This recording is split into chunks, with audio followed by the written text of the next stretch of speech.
Chapter 1008. Fengling. Why did this guy suddenly come online? Zhuang Rongguang looked at the player who suddenly appeared in front of him, and was so scared that he almost threw his mouse away. The scarier thing was, an ominous thought suddenly appeared in Zhuang Rongguang's mind. He turned his neck stiffly and looked at Ningxi, who was sitting in front of the computer next door. Ningxi tilted her head and looked at him with a smile. Young man, didn't I tell you before? Delete the game. Otherwise, I'll kill you every time I see you. The moment she said that, Zhuang Rongguang's character in the game died under Fengling's scythe. What's going on? The next second, Zhuang Rongguang finally saw Ningxi's game ID clearly. It was Fengling. Fuck. This guy is Fengling. Zhuang Rongguang pointed at Ningxi with a trembling finger and a pained expression. He almost flipped the computer in front of him. You're Fengling. You're Fengling. You killed me that night. You ruined my wedding and stole my woman. It's me. Zhuang Rongguang was so angry that his lungs hurt when he saw Fengling's arrogant expression. He held his chest and said, Bastard. What grudge do we have against each other? You went against me in the game, and you won't let me off in real life. Ningxi raised an eyebrow. I thought I made myself clear. Zhuang Rongguang. What? Ningxi. I don't like you. You. Zhuang Rongguang was so angry that he turned to look at Zhuang Ke. Sis. Look at him. This is how he treats your brother. Shameless. Do you really want to be with this kind of person? The latter did not listen to Zhuang Rongguang at all. He looked at Ningxi with admiration and gratitude. It turned out that Ningxi had used this method to help her bring Rongguang home that night. Last night, she had even helped her beat up Rongguang so that he would calm down and she would not have to worry too much. Zhuang Rongguang looked at his sister's admiring and touched eyes and almost went crazy. Are you still my sister? Brother Shi, is this your character? Zhuang Ke walked up to Ningxi and asked curiously. Yes. Ningxi nodded. So handsome. It looks fun. How do you play it? Zhuang Ke asked with interest. She had never come into contact with this kind of thing, so she was very curious. Let me show you. Ningxi clicked the mouse. Alright. Then Ningxi controlled her character and killed Zhuang Rongguang, who had just automatically revived and stood up. Zhuang Rongguang. Zhuang Ke's eyes lit up. Amazing. Come here, I'll teach you. Then Ningxi gave up her seat and let Zhuang Ke sit there, letting her kill Zhuang Rongguang again and again. Zhuang Rongguang. I can't live like this anymore. He wanted to run away from home. Zhuang Rongguang was about to go crazy. He rushed to Zhuang Ke and said, Sister. You have to draw a clear line between you and this kid today, or we'll break off our sibling relationship. Anyway, he's here or he's here. Zhuang Ke frowned and was about to speak when Ningxi patted Zhuang Ke on the shoulder to tell her not to worry. Then, she looked at Zhuang Rongguang and said, I've already said that as long as you can beat me in any of your specialties, I'll meet your requirements. You can continue to choose. Chapter 1009. Continue? Zhuang Rongguang was stunned. He scratched his head and paced around the room anxiously, trying to think of a solution. His greatest strength was gaming. What else? Racing? Yes. His racing skills were also good. But this guy seemed to be good at games. It was too risky to compete with him.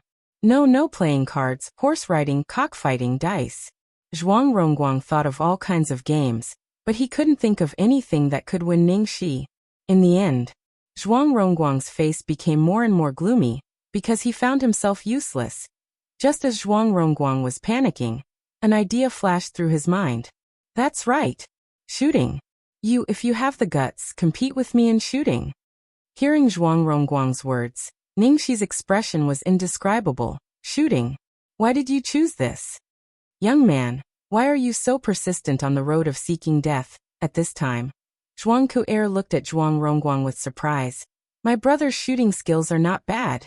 But he didn't want to touch a gun, did he? Today, not bad. It's because he's gifted, okay? Zhuang Rongguang finally found a specialty that could defeat his opponent. He immediately cheered up and squinted at Ningxi, saying, Just now you boasted that you would compete in any specialty. If you go back on your words, you will lose. Ningxi smiled. For Ku'er, I will go through fire and water without hesitation. I hope you can continue to be so glib later. Zhuang Rongguang gritted his teeth and snorted, then looked at her with disdain. Also, let me make this clear to you first. I'm going to compete in professional shooting. I'm going to use real guns and knives, not the shooting games that you usually play with kids. The competition will be held in the North Shooting Range. Ningxi's eyes lit up. Okay. It was the most professional shooting range in China. Last time Zhuang Liaoyuan asked her to go there, but she didn't have time. Now she could take this opportunity to go there. Me too. Zhuang Ku'er was afraid that they would make trouble, so she followed them. Strictly speaking, she was afraid that Ningxi would be at a disadvantage if her brother was too reckless, so she kept a close eye on him. You are still sick. You need more rest. Ningxi frowned. It's okay. I slept last night, and feel much better now. I can go out and exercise. Well, put on more clothes. Okay. Zhuang Rongguang was furious when he saw them being intimate. He made up his mind that he would never show up in front of his sister again. Half an hour later, they arrived at the shooting range in the north. Zhuang Rongguang made a phone call, and then a young man in camouflage clothes ran over and led them in. The man took a few more glances at the three of them, and left after settling them down. What the hell? Why did Chief Zhuang's son come to the shooting range today?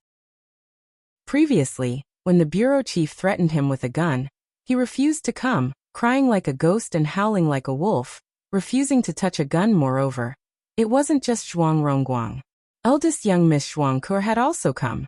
Furthermore, there was a handsome young man beside her. This combination was really strange. Following the principle of loyalty, he immediately made a call and reported this strange situation to the bureau chief. Chapter 10:10. What did you say? Rongguang came to the shooting range? On the other end of the phone, Zhuang Liaoyuan sounded surprised. Yes, and Miss Rongguang also came with a young man. The young soldier replied. I see. Go and keep an eye on them. Zhuang Liaoyuan was obviously afraid that his son would make trouble for them again. Yes, sir.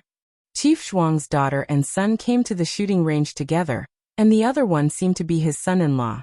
This news soon spread throughout the shooting range.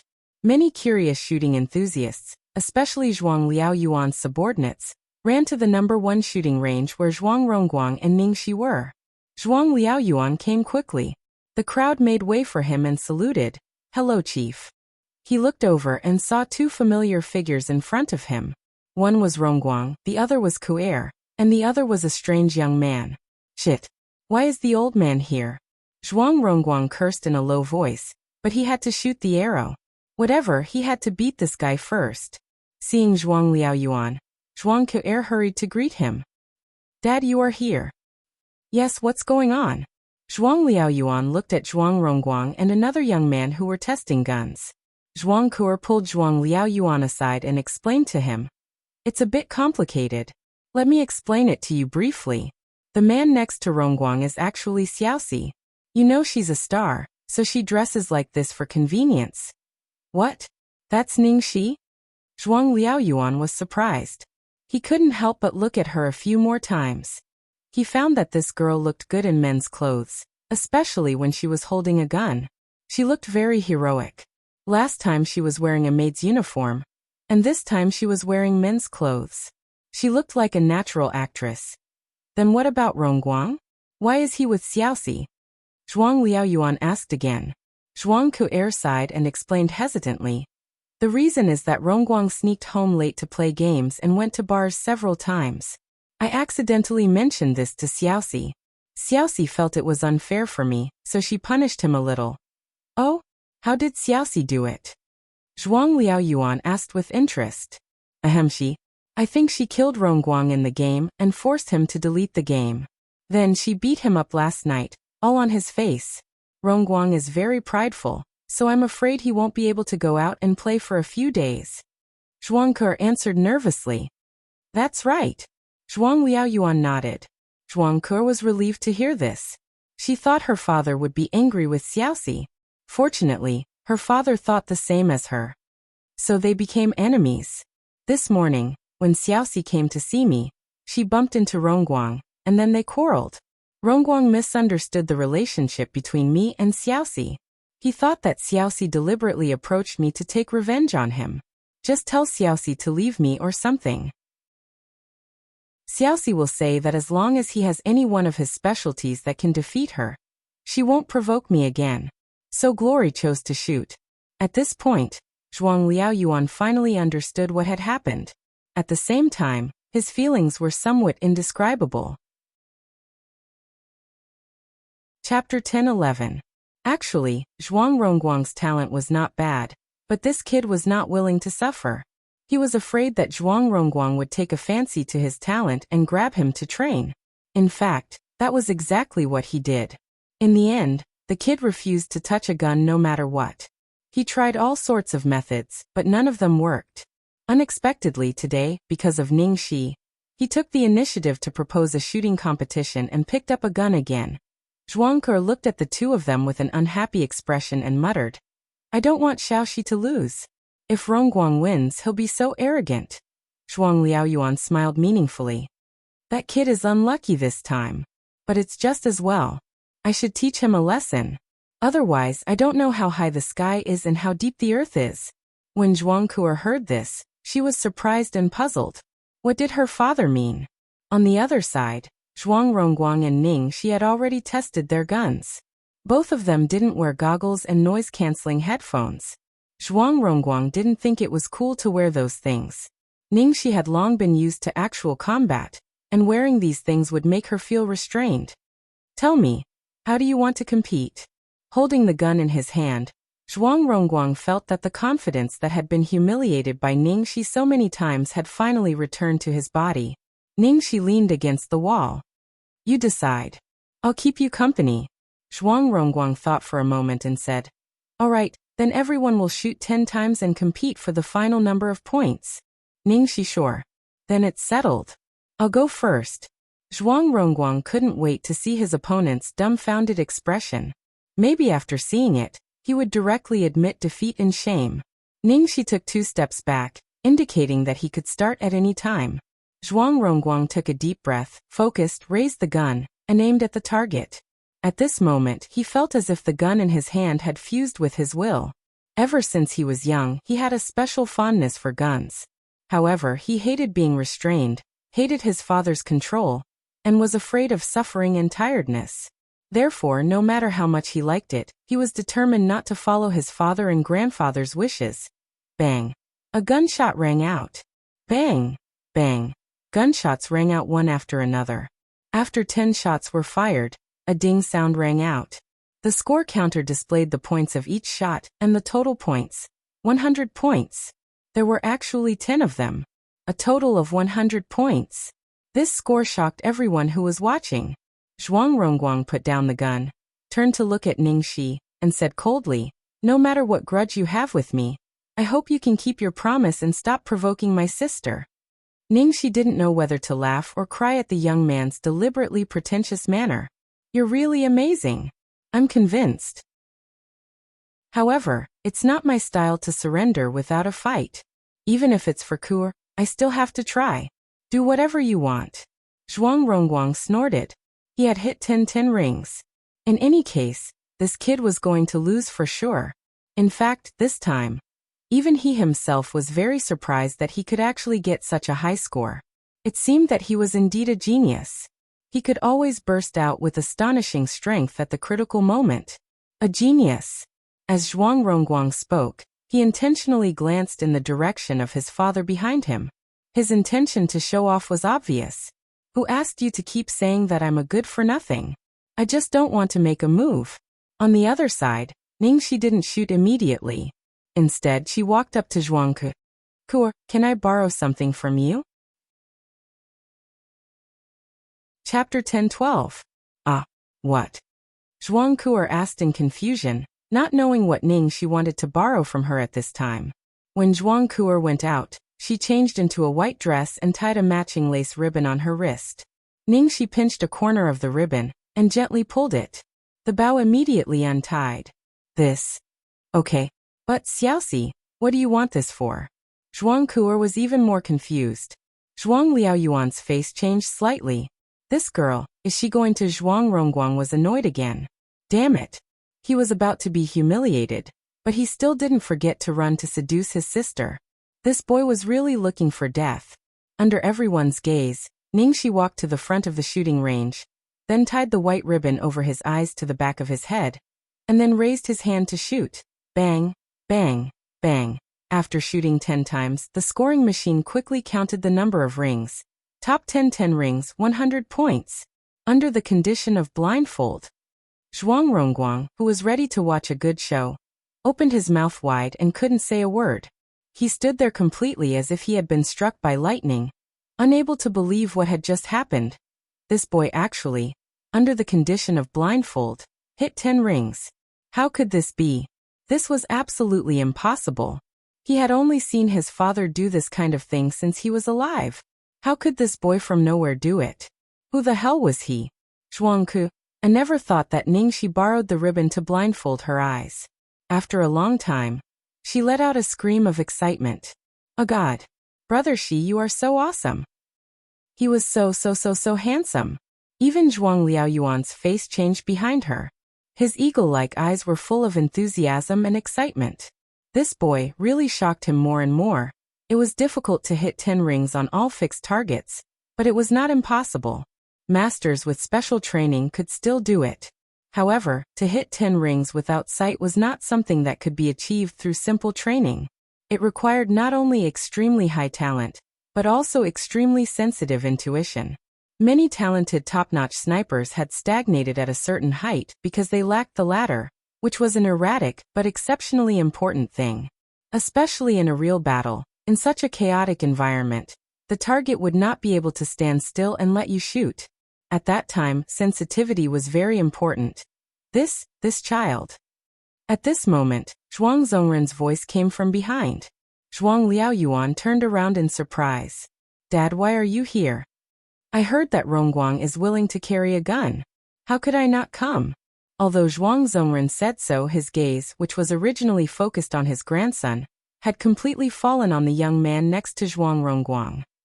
Liaoyuan, whose child is this? What an incredible spear technique. Are they your subordinates? Zhuang Liaoyuan smiled bitterly. If they were my subordinates, I would be smiling even in my dreams.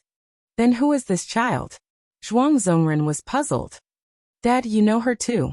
She is Ningxi, the girl who saved you by the river last time. She is wearing men's clothes today. Zhuang Liaoyuan replied. What? It was a little girl. The girl who saved me last time? Yes. Zhuang Zongren's face was full of shock and curiosity. How can a little girl be so powerful? Whose child is she? Zhuang Liaoyuan said, ours. Chapter 10:13. Zhuang Zongren snorted unhappily. I'm asking you a serious question, don't joke with me. Zhuang Liaoyuan sighed softly. Dad, I'm not joking with you. I didn't intend to tell you about this, but looking at the situation today, you'll definitely investigate this girl's background, just like I did in the past. I wanted to recruit her into the army after seeing her talent in shooting, so I investigated her. So, get to the point. Zhuang Zongren urged. There are too many people here. I'll tell you in detail when we get back. Zhuang Zongren could only suppress his impatience and look in the direction of Zhuang Rongguang and the girl. At this moment, Zhuang Rongguang was kneeling on the ground, looking like he was about to die, but he still refused to admit defeat. Bastard, don't act tough. Give me a few days, I can still blindfold the 10th ring after some practice.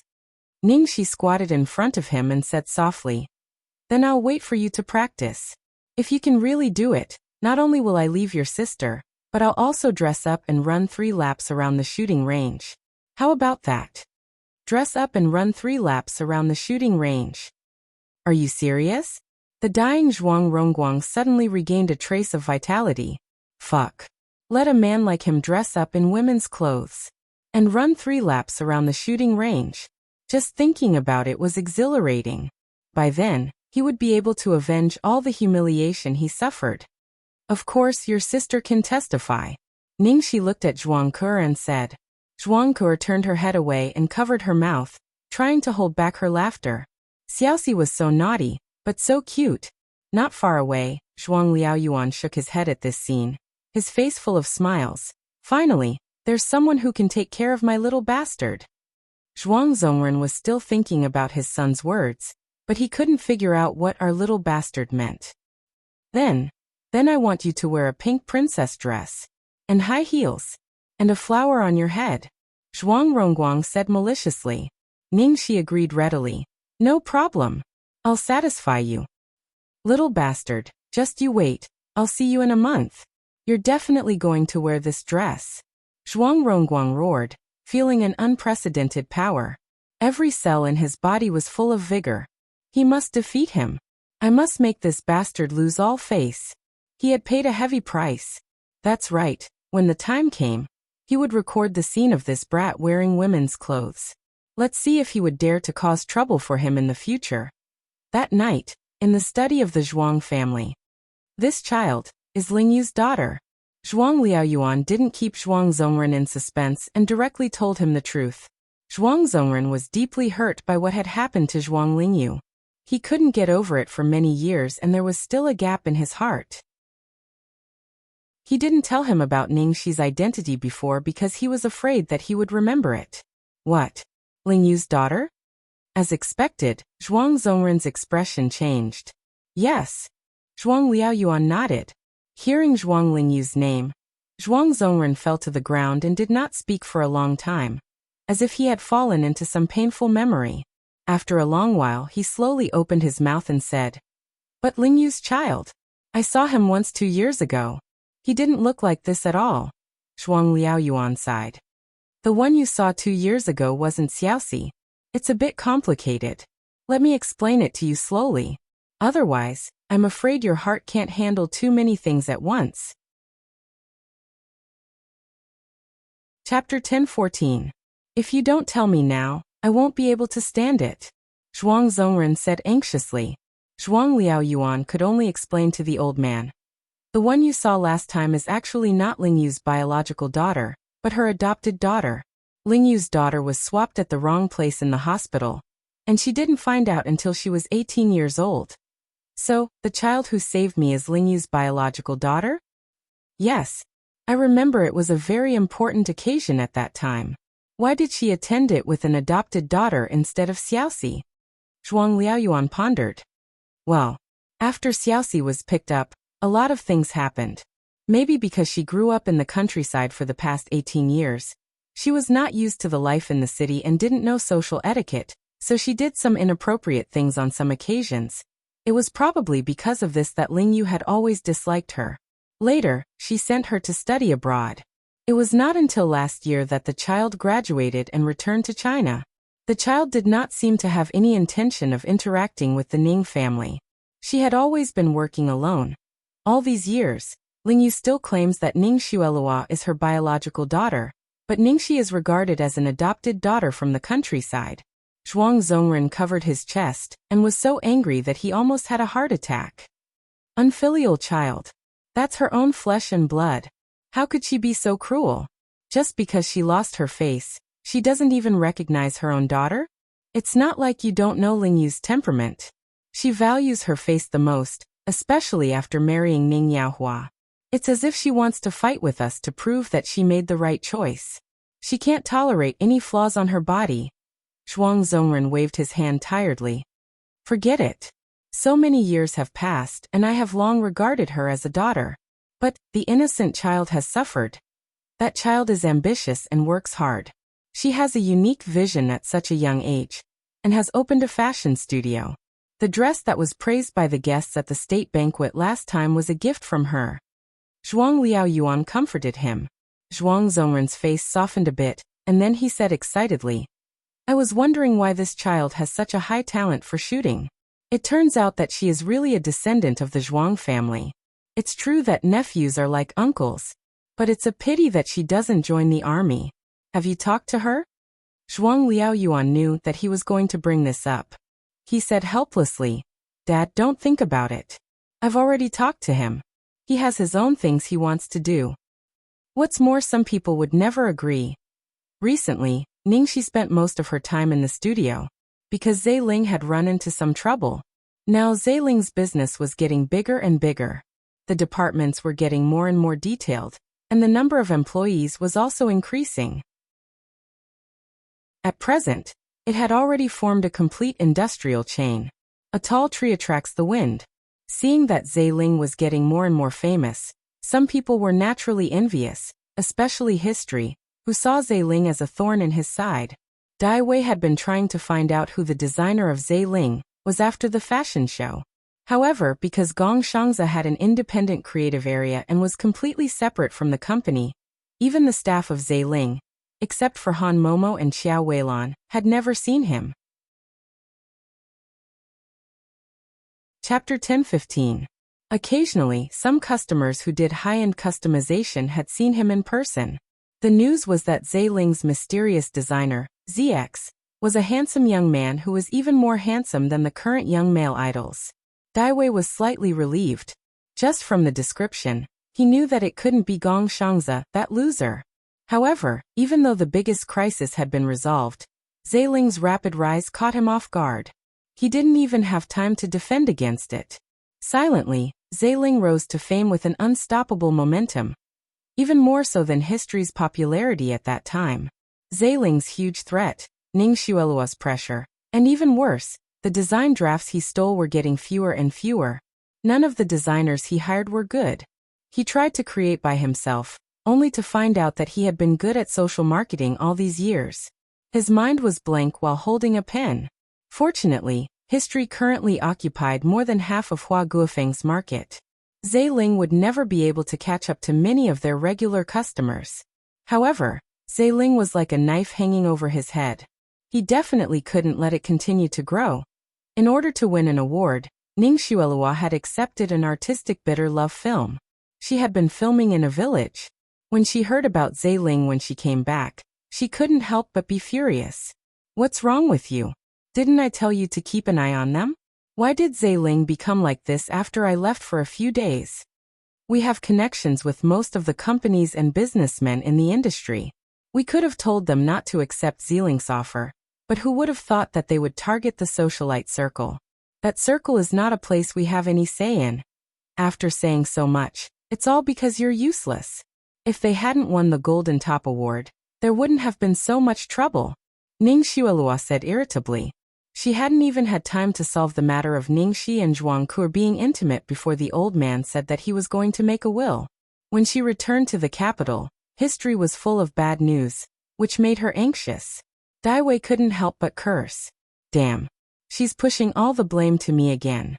Although the Golden Top Award was his fault, what happened after that? Not only did Zailing's boss have the ability to hire Qin Xingyue, but it was said that he had poached a god in the industry. In the end, even Zhuangke admired her. However, Ning Xuelua was a completely hands-off boss. She only knew how to blame the designer all day. Designers are responsible for design, they are not omnipotent. If it weren't for those blueprints, would history be where it was today? That was what Dai Wei was thinking, but on the surface he did not dare to say anything. Suppressing his anger, he said, "Boss, this is not as serious as you think. Zailing's style is completely copying mine. No matter how popular she is now, she can't hold her ground. I've already contacted a few authoritative media outlets in the industry to build momentum. I'm sure Zailing is under a lot of pressure now." At the same time, in Zailing's studio, Ningxi looked at the recent reports about Zailing compiled by Han Momo and sneered. "I knew that guy would bite back. Dai Wei has crossed the line. When are we going to expose his true colors?" Han Momo said indignantly. Chapter 10-16. Ningxi touched her chin. "What's the rush? That guy should be the one rushing. When we enter the international market, Dai Wei's reputation will be ruined. But we still have to solve the problem at hand. After all, it's the same person's work, and there are too many similar styles. Even the style of the materials is the same. To those who don't know the truth, it's easy to believe the media's one-sided story." Gong Shangza, who was standing at the side, said, "Boss, I've actually thought of this as well. Although my designs have changed a lot compared to the past, I've always liked Lin Fengmian, Zhang Daiqian, Qi Baisher. and a few other classic painters and calligraphers. Therefore, no matter if it's the past or present works, most of them have been used as inspiration. In the end, Daiwei took advantage of this and made a big deal out of it. So, I'm thinking that our new season's design should use elements that no one has ever used before. It's our exclusive Hua elements. If that's the case, I'm afraid we'll have to ask a master to customize the design for us, right? Ningxi couldn't help but think. But it's a bit risky to ask a contemporary calligrapher to customize it. Yes, so it must be a very famous master. Ningxi thought for a moment and said after a while. Now that you mention it, I think of someone. Songjin Master Song. I went to his art exhibition once, and it was amazing. Unfortunately, old Song is now living in seclusion in the mountains and can't accept any more commissions. Gong Shangzi said excitedly, Boss, you're thinking of the same thing as me. I'm thinking of old Song. I'm his loyal fan too. Many years ago, before he retired, I spent 3 years of my savings to buy one of his paintings. Unfortunately, that painting was later lost when the landlord kicked it out. And now, you can't buy any of his new works in the market anymore. So, you mean to ask old Song to come out of seclusion? Ningxi asked. Although it's difficult, I want to try. Gong Shangzi nodded, his eyes filled with determination. A long time ago, I hoped that I could work with old Song one day. It's a kind of obsession, and it's also a wish of mine whether it succeeds or not. Then let's try. I'll go with you some other day. Is it really possible? Gong Shangzi was a little surprised. After all, he knew it was very risky this time, but he still persevered because of his obsession. Of course. The most important thing for a designer is passion. Passion. Since Ms. Song's work can make you burn, of course, I will try my best to help you. Ningxi said and turned to Qiao Weilan. Director Qiao, what do you think? Qiao Weilan thought for a while and said, although the possibility is not high, we might as well give it a try. People like Mr. Song rely on affinity. Maybe you are lucky enough to meet him. Even if you don't, we have other alternatives. All right, it's settled then. Ningxi made a decision. Then I'll have to trouble the colleagues in the PR department to deal with these messy reports. Yes, I have. Qiao Weilan nodded. Ningxi had to sigh. It was good to have a professional at home. Qiao Weilan had set up a strong public relations team early in the morning, just for this day. Chapter 1017. If Daiwei could slander them, they could do the same to him. Under Qiao Weilan's planning, the public opinion soon changed. Overnight, the headlines of major fashion magazines and newspapers began to occupy the headlines. Daiwei is still upset about losing the Golden Top Award and accuses the other party of plagiarism. History's quality plummets and there are many flaws. Is Daiwei running out of ideas? Chu Guanyang, the first Chinese designer on the Golden Top Award, supports ZX. Zhe Ling publicly challenges history. I'm looking forward to the next season's new products. Moreover, Ningxi specially told them to stick to the words running out of ideas and poke at Daiwei's sore spot. The public was easily led. Compared with before, Daiwei's works were indeed fewer and fewer, and the quality was getting more and more uneven. Therefore, this kind of opinion was soon accepted by a large number of people. Because Zhe Ling had directly issued a challenge, everyone's focus was on the next season's new product.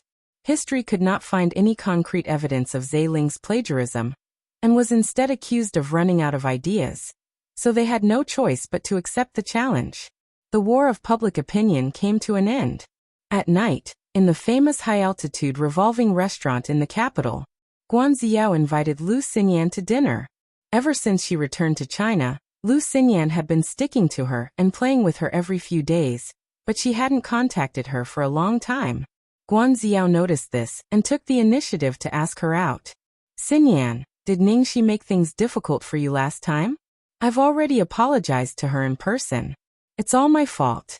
If she still blames you, just tell her to come to me. Guan Ziao said with concern. Lu Xinyan was stunned when she recalled the situation that day, and then she quickly said, no, she wouldn't make things difficult for me even for my brother's sake. Don't worry, big sister Xiao. That's good. Guan Ziao nodded and asked casually, how's the agent you mentioned last time? What else can we do? Since Ningxi has put it that way, it's impossible. But I'm making a new plan recently. I don't know if it will succeed. Lu Xinyan sighed. Actually, there are many brands like this. Have you ever thought of changing one? Guan Ziao asked tentatively. Another restaurant? Yes, have you heard of History? This brand is also very good, and it's more effective. I helped you contact the person in charge there. There shouldn't be any problem. If you are willing to do it, the other party is very welcome. Guan Ziao said. Hearing this, Lu Xinyan rested her chin on her hand, looking uninterested. I've heard of it, but I still prefer Ziling's clothes.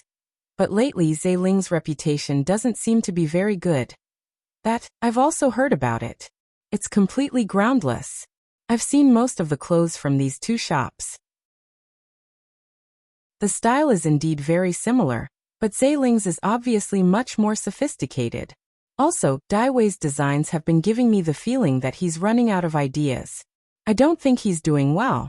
He was rather looking forward to Ziling's response to the new products for next season. It was very likely that there would be some new tricks. Almost every work of Ziling is a pleasant surprise. Lu Xinyan beamed with joy for a while before she slumped on the table again. Why didn't you let me represent it? That's too much. I'll be serious this time. It's not easy for me to like something. I spent so much effort researching it.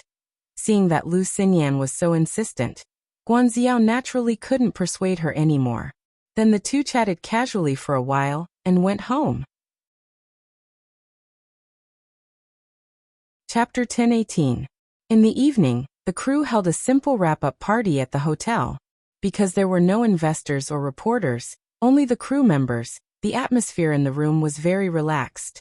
You're not the first batch of newcomers I've trained, but it's very likely that you'll be the last. I won't say anything else. Thank you for your trust in me. This is my first movie, and I'm very lucky to be working with such a good and professional team. Thank you for choosing me, and thank you for your dedication and hard work. I've been really happy during this period.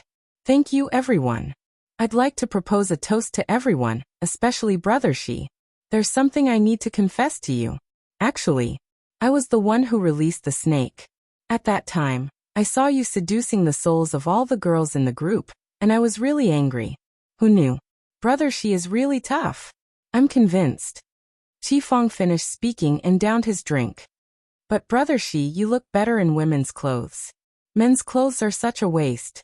Qi Feng said as he looked at Ningxi, who was dressed in women's clothes today. Nonsense. It's a waste for my Brother Shi to wear women's clothes. You're just afraid that Brother Shi will steal the limelight from you guys in men's clothes. Ji Yumeng was the first to refute, and the other female compatriots echoed. After 3 rounds of drinking, everyone took the opportunity to speak and toast one by one. Taking advantage of the alcohol, they said all the things that they usually kept in their hearts. They joked with each other, and the atmosphere became more harmonious.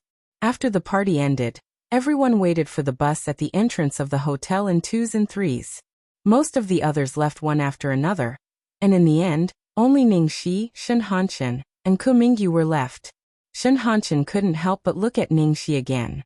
He had wanted to talk to her the whole night, but he couldn't muster up the courage. At this moment, he finally looked at her and said, "Senior, I hope we'll have the opportunity to work together in the future. Your acting is very good." Thank you. Ningxi was aware of Shen Hanchen's subtle feelings for her, so she didn't say much. What's more, the devil was right next to her. Young man, please don't hurt me anymore. However, Shen Hanchen obviously didn't hear her inner voice. Hearing Ningxi's words, Shen Hanchen looked a bit disappointed. He took out a business card from his pocket and handed it to her. Su Yimo of Shengshe Entertainment has become even worse after Lung Manyun left. You can't make a name for yourself there. If you need help, call this number. Shen Hanchen gave her his manager's business card. Ningxi glanced at Shen Hanchen's business card and didn't take it. Thank you for your kindness, but I don't think I need it. Fuck. That was insane. Shen Hanchen, this fellow, was actually trying to poach her in front of her boss. Shen Hanchen immediately frowned. Why? As one of the 3 giants of the management company, Fengxing Media is comparable to Shengshe Entertainment. My agent is also the best gold agent in Fengxing. I've mentioned your matter to him. If you want to come over, our company can help you deal with the breach of contract. Ahem. Ningxi didn't dare to look at the devil's expression. She coughed lightly and then said righteously, I'm sorry, but Shengshe Entertainment has a very special meaning to me. It has my dreams, my hopes, and my love. It's irreplaceable, so I won't leave it. Chapter 10:19.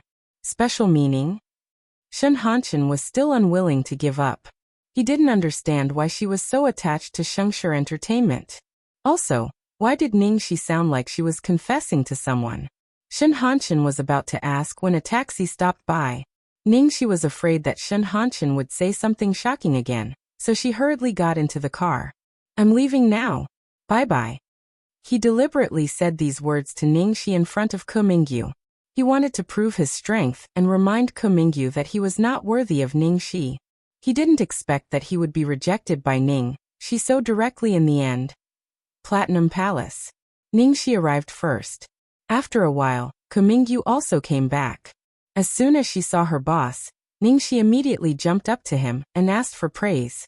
Hey boss. Did I do well? I want a reward. Lu Tingxiao gazed at the girl's smiling face, put his broad palm on the back of her head, and kissed her hard.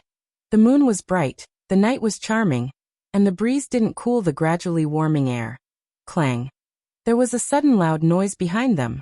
Lu Tingxiao and Ningxi turned around subconsciously. Then, the two of them saw that Lu Jingli had been standing there without them noticing. He seemed to have been holding a large pot of hot pot in his hands earlier. At this moment, everything had fallen to the ground and was a mess. His handsome face was full of cracks. At this moment, Lu Tingxiao was still Ke Mingyu, so it was obvious that Lu Jingli must have misunderstood them. Jingli, listen to me. However, Lu Jingli covered his ears as soon as Ningxi started to explain. Xiong Yao began to roar. I don't want to hear it. I don't want to hear it. My brother is handsome, rich, mature, knowledgeable, talented, gentle, and considerate. He's one of the top 10 husbands of the century, and he even got a cute little bun for free. Not to mention all the women in the city, even I want to marry him. But you actually did such an infuriating thing. Cici, I was wrong about you. Ningxi looked at the little koi fish in front of her with a frown. Well, brother, calm down. Calm down. How can I calm down? With that, Lu Jingli turned to Ke Mingyu, who was standing next to Ningxi. His eyes were burning with anger. Bastard. Even if you want to seduce my sister-in-law, don't you know who I am? You even dare to seduce my sister-in-law. Today, I'm going to beat you until you can't have sex. He couldn't do it. Before Lu Jingli rushed to Ke Mingyu, Ningxi hurriedly dodged and parried Lu Jingli's attack with a palm. Lu Jingli, calm down, he is. Before Ningxi finished her words, Lu Jingli held again with an expression of grief and indignation. Oh God! There was no justice in this. You're actually protecting this adulterer.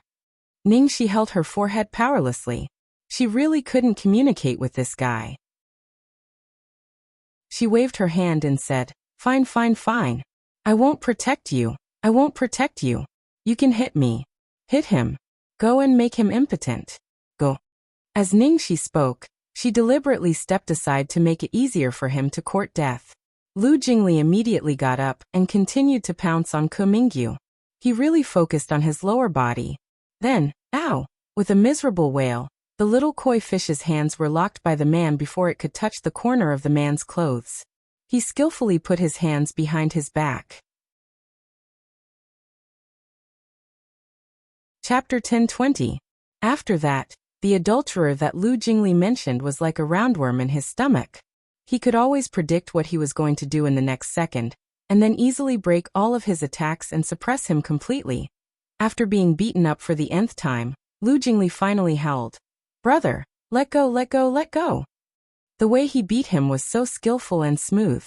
He was definitely his brother. Ningxi's mouth twitched and she shook her head. I tried to stop you, but you just had to do it. Xiaobao had found out that Ke Mingyu was Lu Tingxiao through his special observation skills, and she had found out from Xiaobao's reaction and temperament. But Lu Jingli, he had found out after he was beaten up.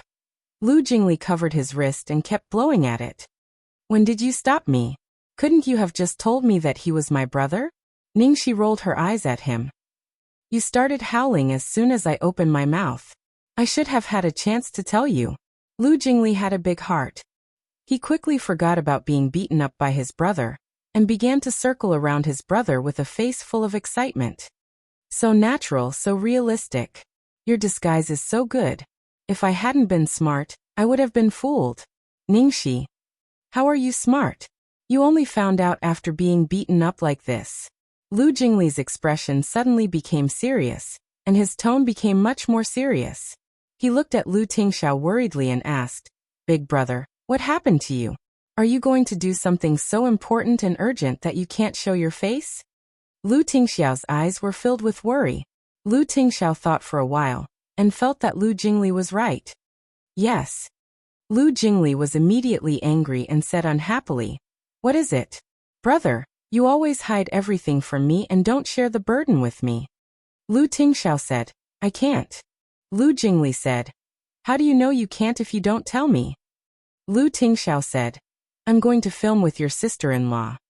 Lu Jingli. Lu Jingli was speechless for a full 10 seconds before he came back to his senses. His brother had gone through so much trouble to do something so important, urgent, and secretive. He was going to film with Ningxi? This dog food came too suddenly, like a dog tornado. Lu Jingli clutched his chest in agony. If I die one day, it will be because of your dog food. Bastard, no wonder you've been elusive recently. I thought you were doing something, but it turns out you're in love. Fuck. You made me think that you went to save the world, so I took the initiative to work overtime to help you with so much work. I'm so tired that my little face is haggard. Uncle, do you have hot pot for supper? Can I have a meal with you? Behind the three of them, a voice that sounded like it had just woken up sounded. The smell of the hot pot was so strong that it even drifted into his room. Therefore, Jiang Mai, who was sleeping on the bed, directly followed the smell to his room. Eat my ass. All of them. Lu Jingli said angrily. Then he felt that something was wrong. Wait kid, why are you so calm? You know he's your uncle? Lu Jingli looked at the man whose arm was held intimately by Ningxi. I know. Jiang Mai nodded in a daze. Fuck. Why am I the only one who doesn't know? It was too unfair. Are you discriminating against me? But how did you know? Lu Jingli said angrily. Chapter 1021. I found out when I visited the crew the next day. Jiang Mai yawned, scratched his head and answered honestly. However, as soon as Jiang Mai finished his words, Ningxi's face changed. Ningxi narrowed her eyes and glanced at Jiang Mai. Then she moved her fingers and walked to Jiang Mai step by step. Golden Retriever, come here. I won't come here. Jiang Mai, who had just woken up, woke up instantly when he saw Ningxi's dangerous expression. He regretted it so much that his intestines turned green. Oh no, I said the wrong thing. Why didn't you tell me? Ningxi roared with her hands on her hips. Then she pounced on Jiang Mai and began to beat him. I was forced to do it. My uncle threatened me. Why didn't you blame my uncle for beating me? Ouch. Don't hit my face. Lu Jingli was comforted to see Jiang Mai, who was also beaten. Finally, he had someone to keep him company. After a while, the four of them sat together at the table. In addition to the four of them, of course, Little Bun was also there. Looking at Xiaobao, who was not surprised to see Kumingyu and Mama holding hands, Lu Jingli was even sadder. Sure enough, Xiaobao also knew. He was the last one to know. However, Lu Jingli soon regained his spirit, because Ningxi had made them another hot pot. Although he had broken a pot and was beaten up, he had made a lot of money in exchange for a hot pot made by little Cece herself. Ningxi adjusted the base, and then went to her room to get some bottles and cans. Then Ningxi sat next to Lu Tingxiao and began to apply it on his face one by one. Lu Tingxiao cooperated as usual. Jiang Mai buried his head in his food and said, Out of sight, out of mind. Lu Jingli was speechless and pursed his lips. Little Cece, what are you doing? Why are you applying something for a woman on my brother? Ningxi rolled her eyes at him. What do you mean by that? A man's face is also very important, okay? Besides, this is a set of men's skincare products that I specially bought for your brother. He must feel uncomfortable covering his face for too long, so I'll give him a massage. It feels so good. When Little Bun, who was at the side, heard this, he immediately raised his head and used his finger to poke his little face, looking at Mama with anticipation. Ningxi immediately smiled and reached out to touch the Little Bun's soft little face. MHM. Baby's little face feels even better, Lu Jingli. I think I'm full. Jiang Mai said that ever since he learned that Lu Tingxiao had disguised himself to accompany Ningxi to film with her, he had become numb to everything. He didn't even have the slightest bit of temper when he lost. The enemy was just too cruel. After wiping Lu Tingxiao's face, Ningxi asked Jiang Mai suspiciously while feeding Little Bun. Golden hair, how did you find out that Kumingyu is Lu Tingxiao? He actually discovered it earlier than me and Xiaobao. This is simply illogical. Jiang Mai was about to speak when a cold gaze suddenly locked on him from the opposite side. He didn't dare to say that it was because he and Zhuang Ku were lovey-dovey that Lu Tingxiao lost control of himself due to jealousy and was discovered by him. I just found it by chance. Why do you ask so many questions? You've already beaten me up. Jiang Mai said perfunctorily, and then began to eat crazily. Damn it, it's not easy to get food. It's torturous both mentally and physically. Chapter 10:22. The next day, Ningxi woke up early in the morning and changed into a set of light clothes. Today she had an appointment with Gong Shangzi to go to the Peach Blossom Village to visit the master of Chinese painting, Song Jin. Because the Peach Blossom Village was a bit far away, about 3 to 4 hours by car, and the roads in the village were not good, the car could not drive in, so Ningxi decided not to drive herself. Instead, she bought a ticket and went on a long-distance bus.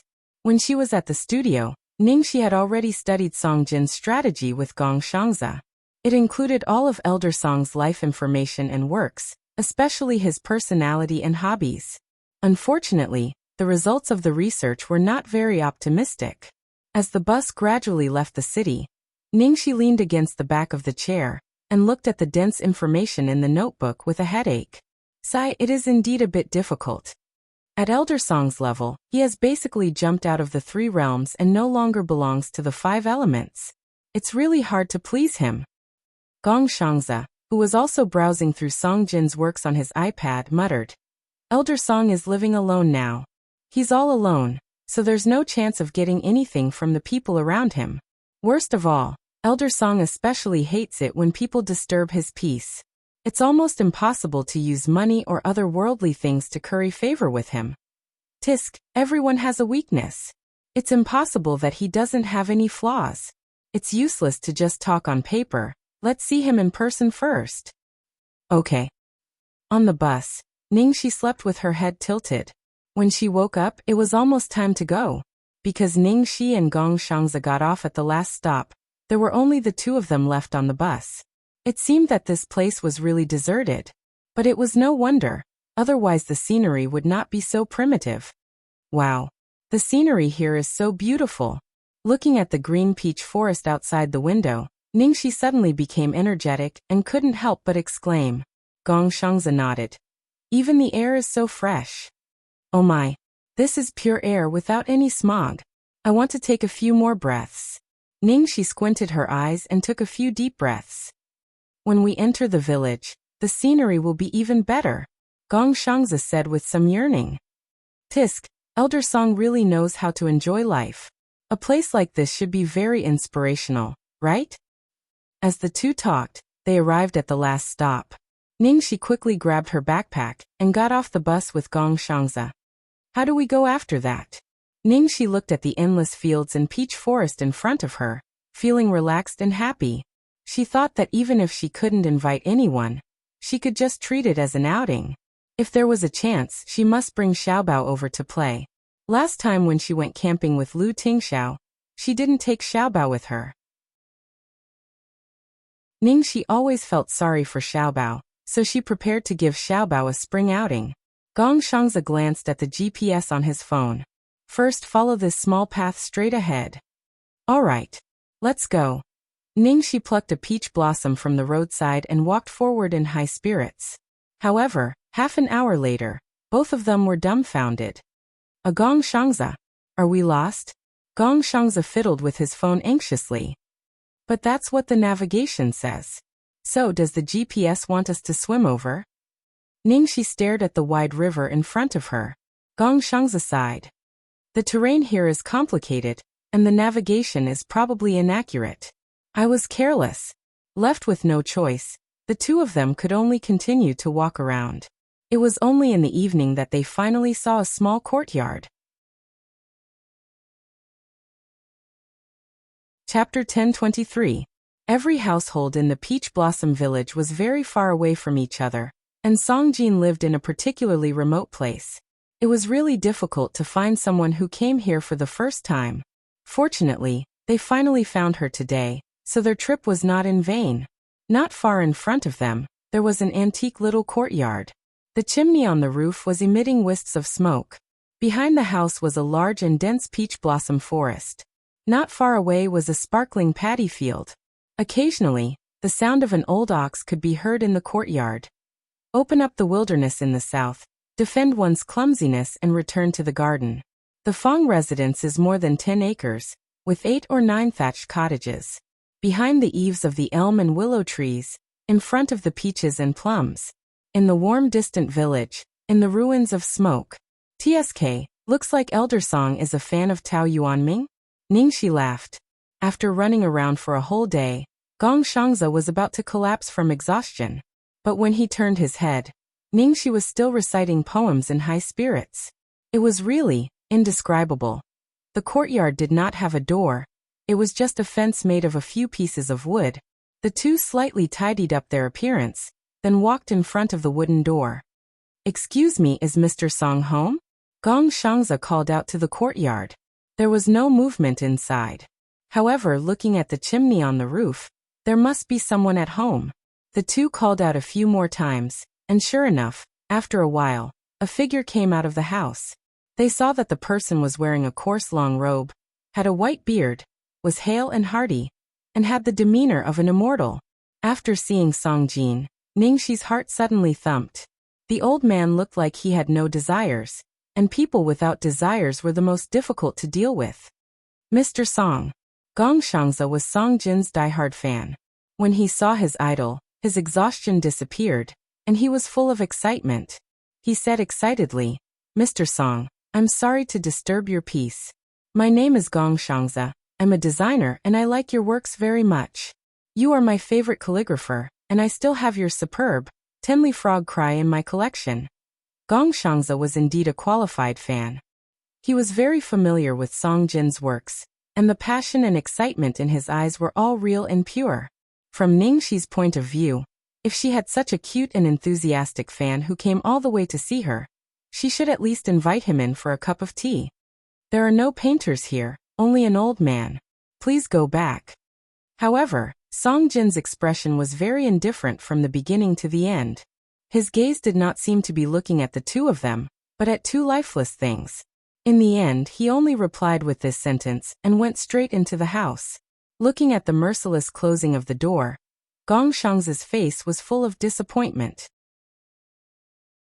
Although I was prepared, but Ningxi patted him on the shoulder.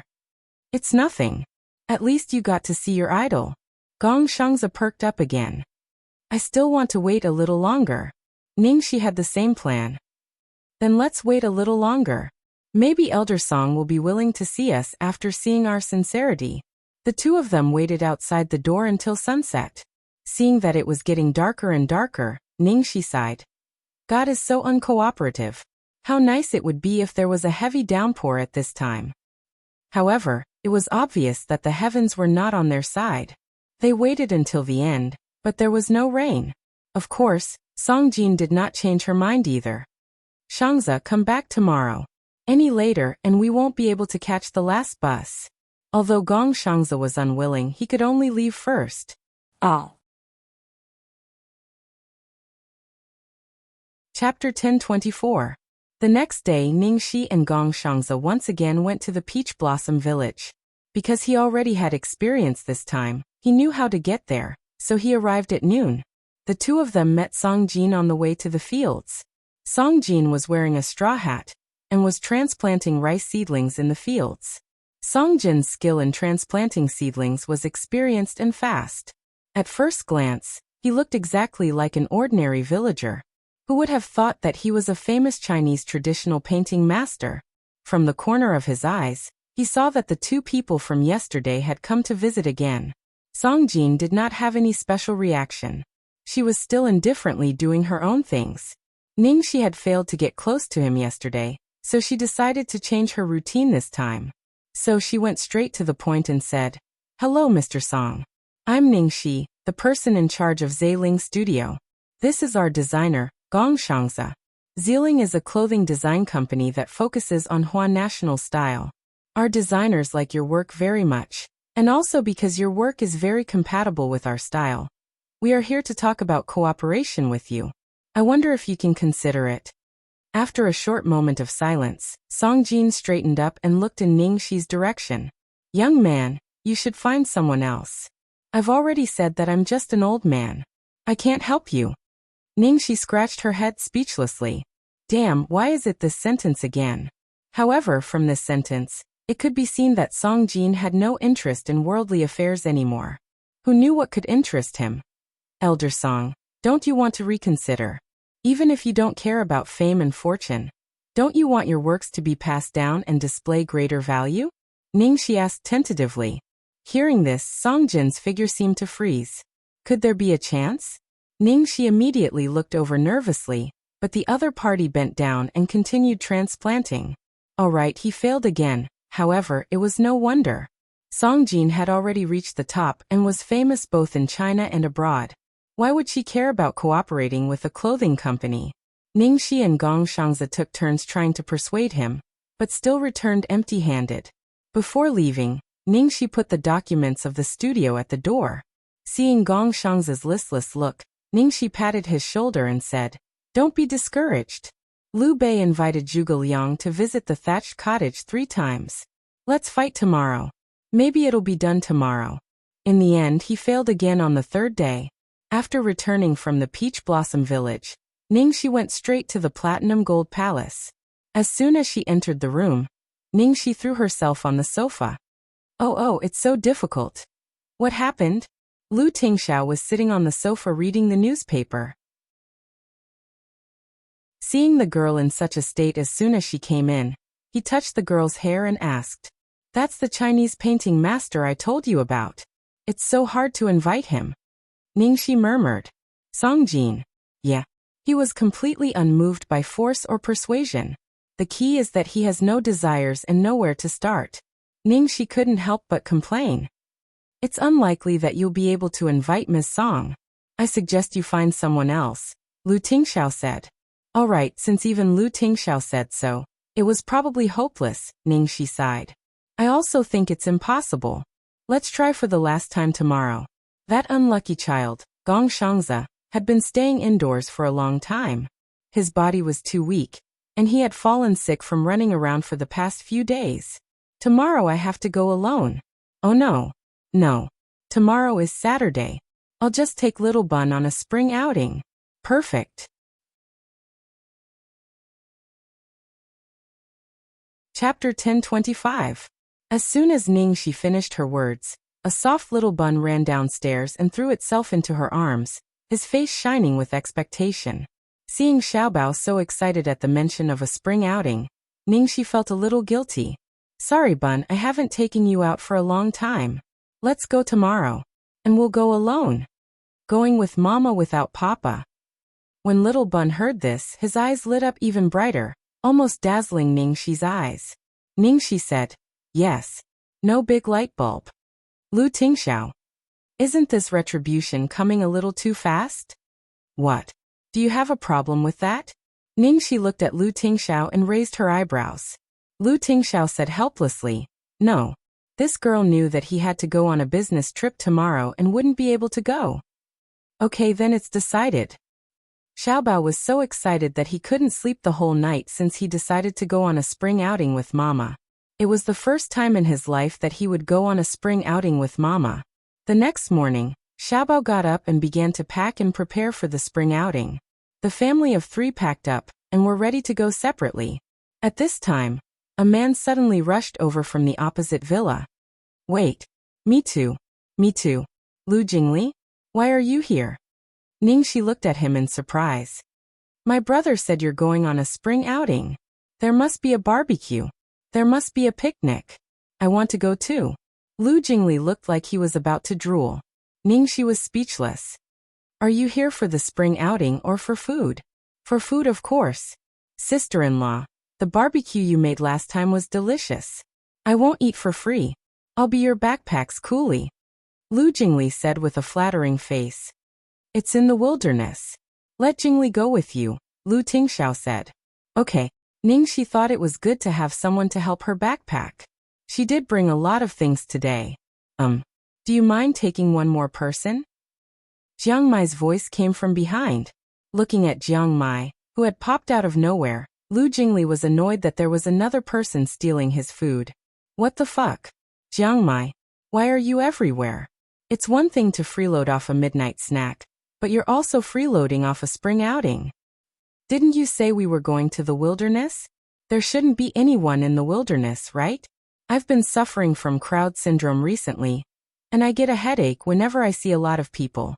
I need a place like this to relax. Jiang Mai said in a weak and worried tone. The corners of Ningxi's mouth twitched. What the hell is crowd syndrome? It's the problem of people like us who are too popular. It's not your fault that you don't understand. Jiang Mai sighed. Ningxi. His hands were itching to beat someone up.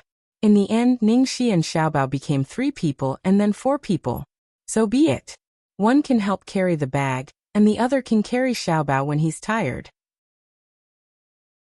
This is the rhythm of Pigsy and the White Dragon Horse. Pretty good. After making the decision, Ningxi walked up to Lu Tingxiao and said goodbye. Honey, let's go. As soon as Lu Jingli and Jiang Mai heard Ningxi speak in such a soft and sweet tone, they knew it was time to show off. They immediately quickened their steps and walked further away. What the eye doesn't see, the heart doesn't grieve over.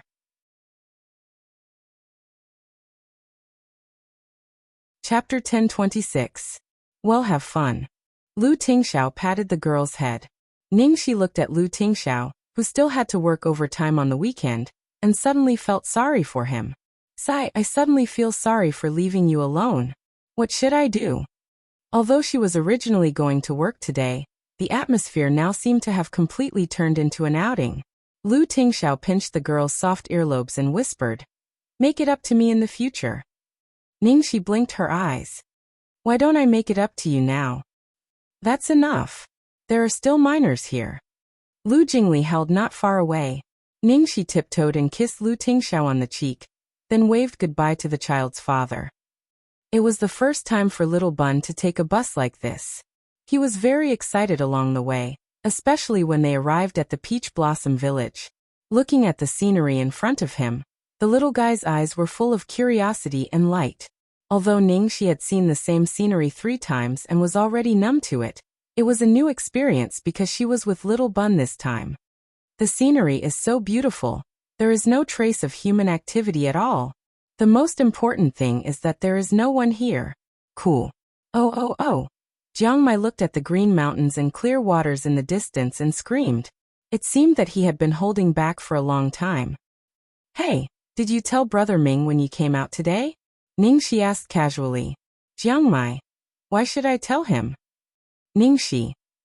Lei Ming didn't know what sin he had committed in his previous life to be Jiang Mai's agent in this life. Ningxi didn't have the heart to do that, so she sent a text message to Lei Ming to tell him. Wow, delicious. It's so sweet. While Ningxi was not paying attention, Lu Jingli had already climbed up the tree. He was picking a few peach blossoms and eating the honey in the stamens. Sure enough, he was a foodie. Ningxi also picked some and gave it to Little Bun. Little Bun licked a little, her eyes sparkling.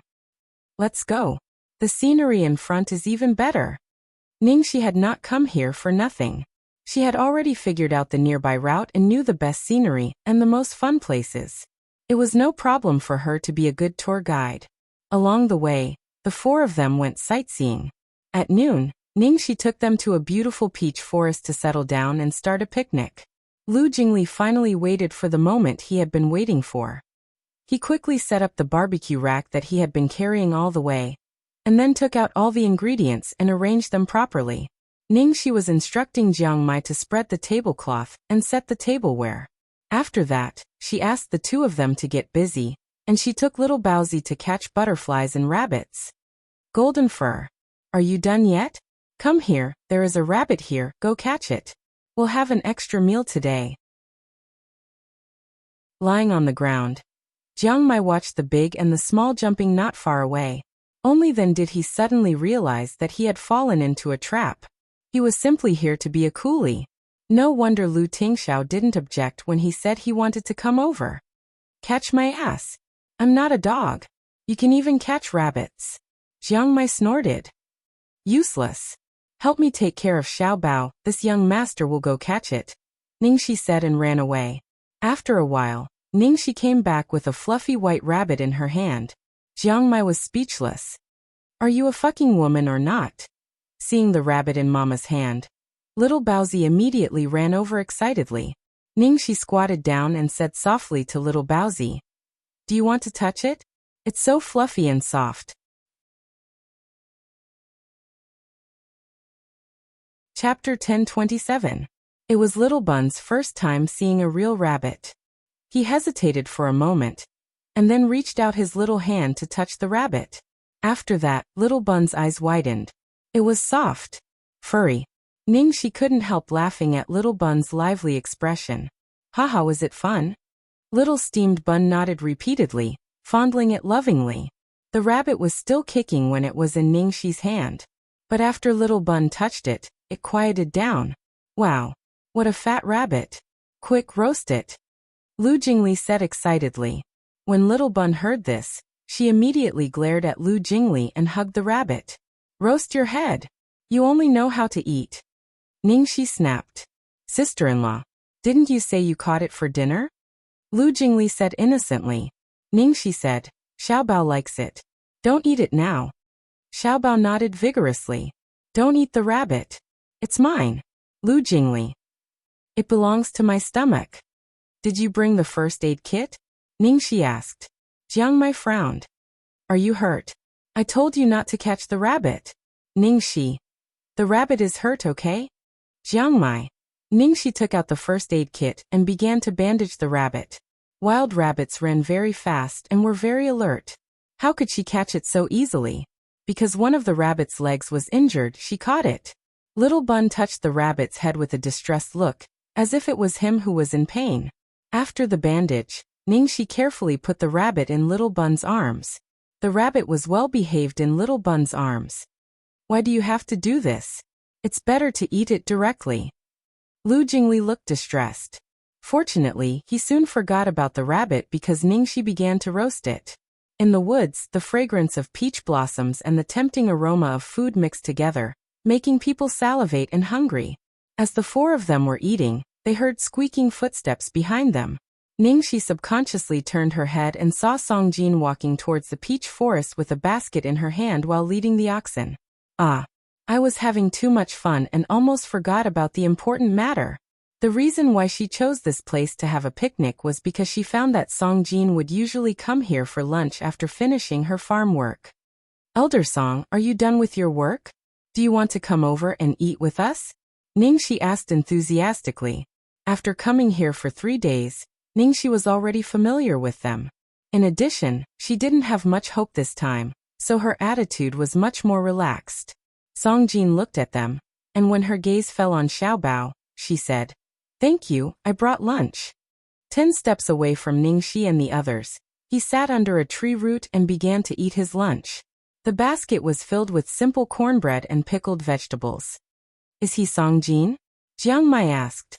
On the way, Ningxi had already talked to Jiang Mai and Lu Jingli about Songjin. Yeah. Isn't it very transcendent? Ningxi clicked her tongue. On the side, Lu Jingli's mouth was covered in grease as he mumbled.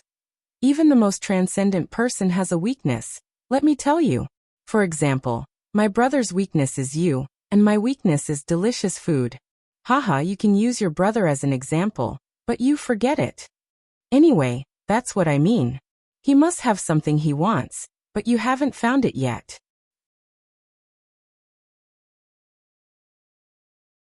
Chapter 10:28. It's the same as not saying anything. If she knew what Song Jin wanted, she wouldn't be running around like a headless fly. Seeing Little Bun feeding the rabbit grass while eating by himself, Ningxi's big eyes were full of liveliness. Ningxi held her forehead and wiped Little Bun's mouth. She was in a good mood again. She was worried that Little Bun wouldn't be able to adapt to this place, but she didn't expect him to be so good at it. She didn't feel tired at all. It seemed that she could take Little Bun out more often in the future. Nature was always the most healing. Looking at Ningxi's motherly expression, Jiang Mai's mood was indescribable. Not far away, Song Jin finished his lunch and went back to work in the fields. Ningxi and the others took a nap in the peach forest. When they got up in the afternoon, Ningxi took them to several other places to have fun. The four of them played happily until the evening. When they were about to go home, it suddenly rained. And the rain was getting heavier and heavier without any warning. Little Bun protected the rabbit in his arms nervously. Ningxi quickly carried Little Bun up. Lu Jingli took off his coat and wrapped Little Bun up.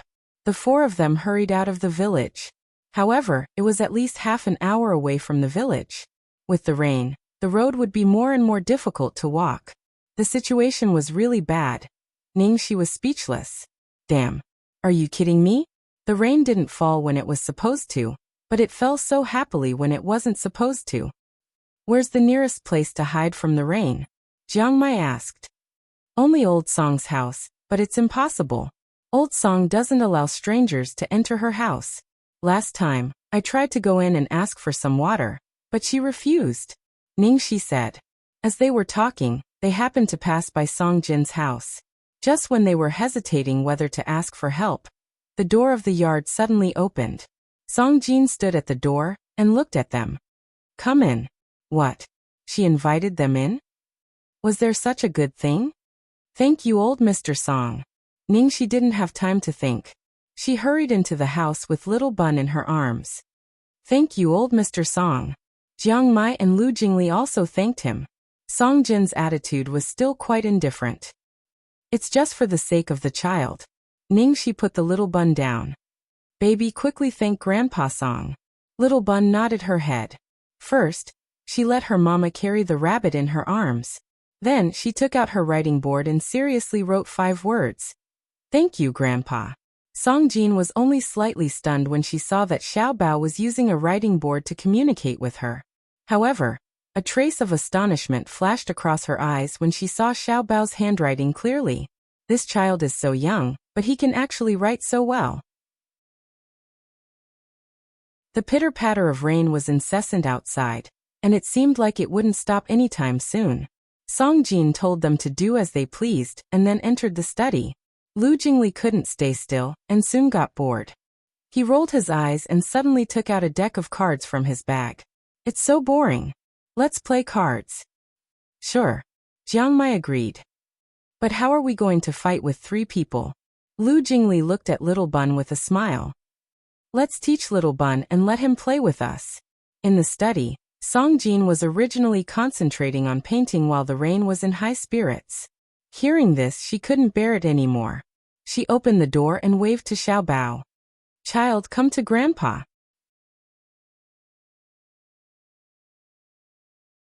Chapter 10:29. Little Bun glanced at his mom subconsciously. Ningxi smiled and kissed Bun's little face. Go ahead. Play with Grandpa for a while. She was speechless at Lu Jingli, this swindler. She was worried about his future children. Little Bun nodded and went to the old man's room. He had just found that there were many paintings in the old man's study, so he couldn't help but look up at them. Do you like them? Song Jin asked with a rare look of gentleness when she saw the little boy staring at them. Little Bun nodded. Do you know calligraphy? Do you know how to write with a brush? Song Jin asked again. Little Bun continued to nod. Then do you know how to draw? Song Jin asked again with a hint of imperceptible nervousness in her tone. Little Bun nodded again. Song Jin immediately spread out a blank piece of paper and made room for Little Bun. Do you want to try? Outside, Ningxi, Lu Jingli, and Jiang Mai were playing Fight the Landlord. Lu Jingli glanced in the direction of the study and curled his lips. What's so fun about Xiaobao hanging out with an old man? He might as well come and play cards with us. My steamed bun loves to draw. With Elder Song's attainments in Chinese painting, it's worth it to receive a few words of advice from him. What's the point of playing mahjong with you? Ningxi said unhappily. Lu Jingli clicked his tongue. You're becoming more and more professional as a mother. After a long time, the door of the study suddenly opened and Song Jin and Little Bun came out. Song Jin, who had always looked calm and aloof, was obviously excited at this moment. She glanced at Lu Jingli and Jiang Mai and asked, "Which one of you is the father of the child?" Lu Jingli was stunned by this sudden question, and then answered subconsciously, "I'm not." Song Jin immediately looked at Jiang Mai. Jiang Mai coughed and said, "I'm not either." Lu Jingli continued, "I'm the child's second uncle." Jiang Mai said, "I'm his cousin." Seeing Song Jin's strange expression, Ningxi couldn't help asking, "Elder Song, what's the matter?" Song Jin immediately looked at Ningxi. "Are you the child's mother? Can you make the decision about this child?" About the baby? What is it? Ningxi thought for a while. Well, if it's a big deal, we should listen to the child's father. After Ningxi finished speaking, she glanced at Little Bun, who had walked up to her, and cast a suspicious look. "Baby, what's going on?" Little Bun blinked with a confused look on his face. It was obvious that he didn't know either. Both Lu Jingli and Jiang Mai were confused as well. Hearing Ningxi's words, Song Jin looked anxious and asked, "Then where is the child's father now? Can I meet him?" Ningxi felt even more strange.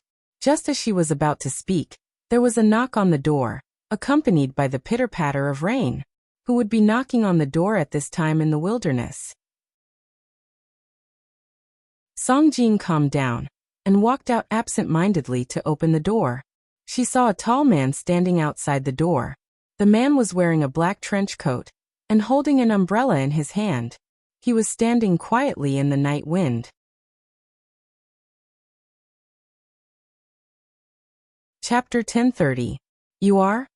Song Jin sized up the newcomer with a burning gaze.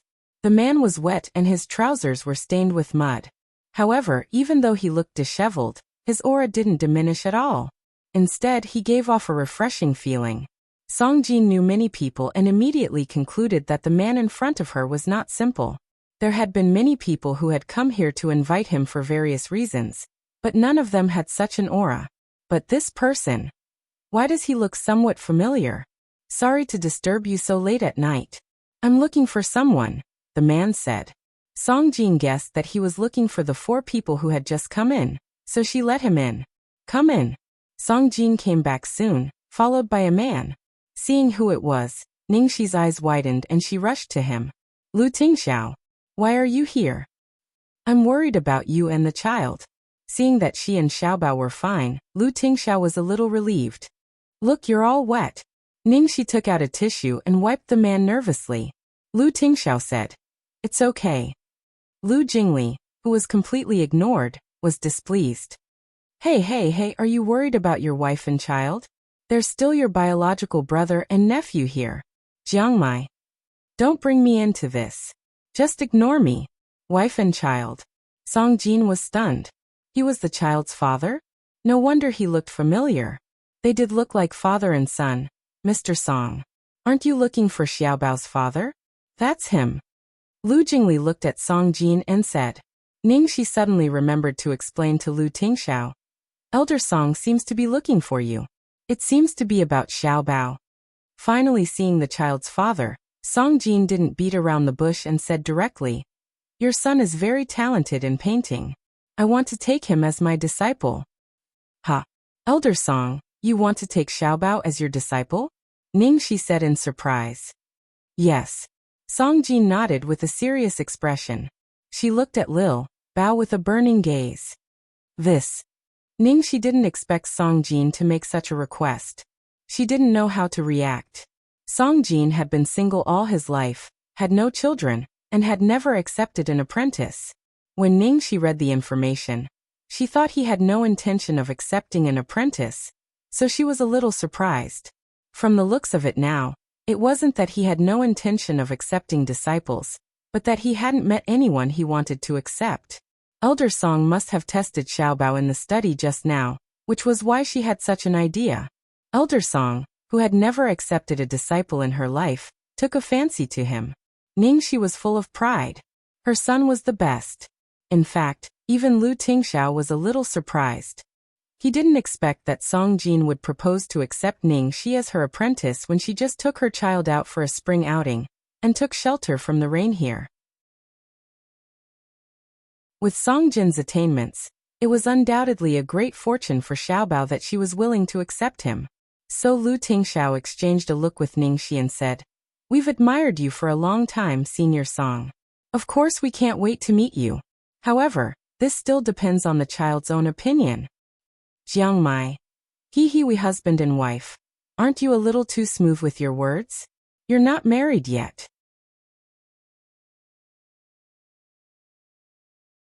Chapter 1031. Of course. Song Jin nodded. Ningxi squatted down and asked Xiaobao, "Xiaobao, would you like to learn painting from this Grandpa Song?" Xiaobao touched the fluffy white rabbit in his arms, blinked his eyes, looked at Papa Mama, and then at the old man. Finally, under Song Jin's uneasy gaze, Xiaobao nodded. The moment the little fellow nodded, Song Jin was so excited that she almost burst into tears. Good. Good. Good.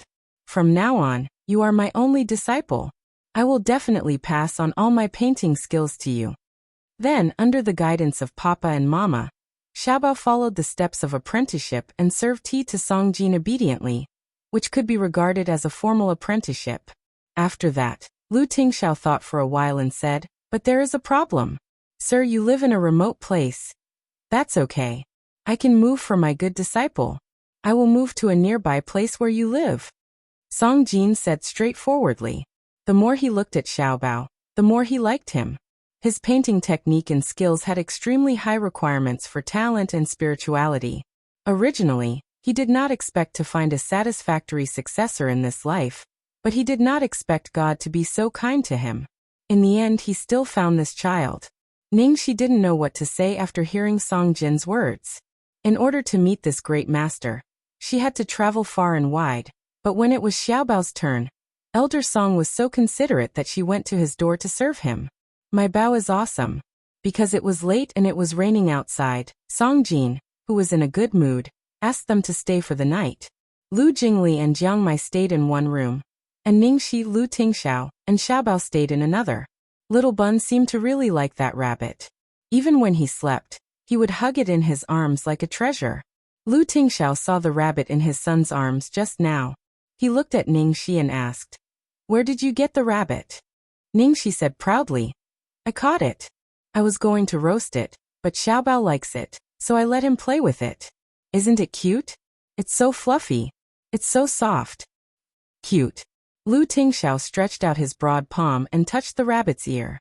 Xiaobao immediately took the rabbit to Mama. "It's mine. You can't touch it." Lu Tingxiao. Seeing Lu Tingxiao's depressed look, Ningxi chuckled and rubbed her head against his. "Don't be sad. I'll let you touch it." Little Bun. The little fellow immediately gave the rabbit to Lu Tingxiao. "Papa, you'd better touch the rabbit." "Ha ha ha ha." Seeing this, Ningxi held her stomach and laughed uncontrollably. Looking at his son, Lu Tingxiao sighed helplessly. Although the father and son had united the battle line, and the general direction remained the same, they still fought when it was time to fight for favor. "Oh, that's great. This time, in addition to the ancient martial arts teacher, our baby also has a painting teacher. He is really well versed in both the pen and the sword," Ningxi said happily. Lu Tingxiao said, "Ningxi." Lu Tingxiao suddenly called her seriously. Ningxi was confused. "What's wrong?" Lu Tingxiao. "Thank you." Ningxi. "Why are you thanking me?" Lu Tingxiao. "Thank you for treating Xiaobao so well." Ningxi stroked the little bun's head, her gaze gentle. "Isn't it natural for me to treat my son well? Steamed bun, right?" Xiaobao nodded decisively. The night was getting late.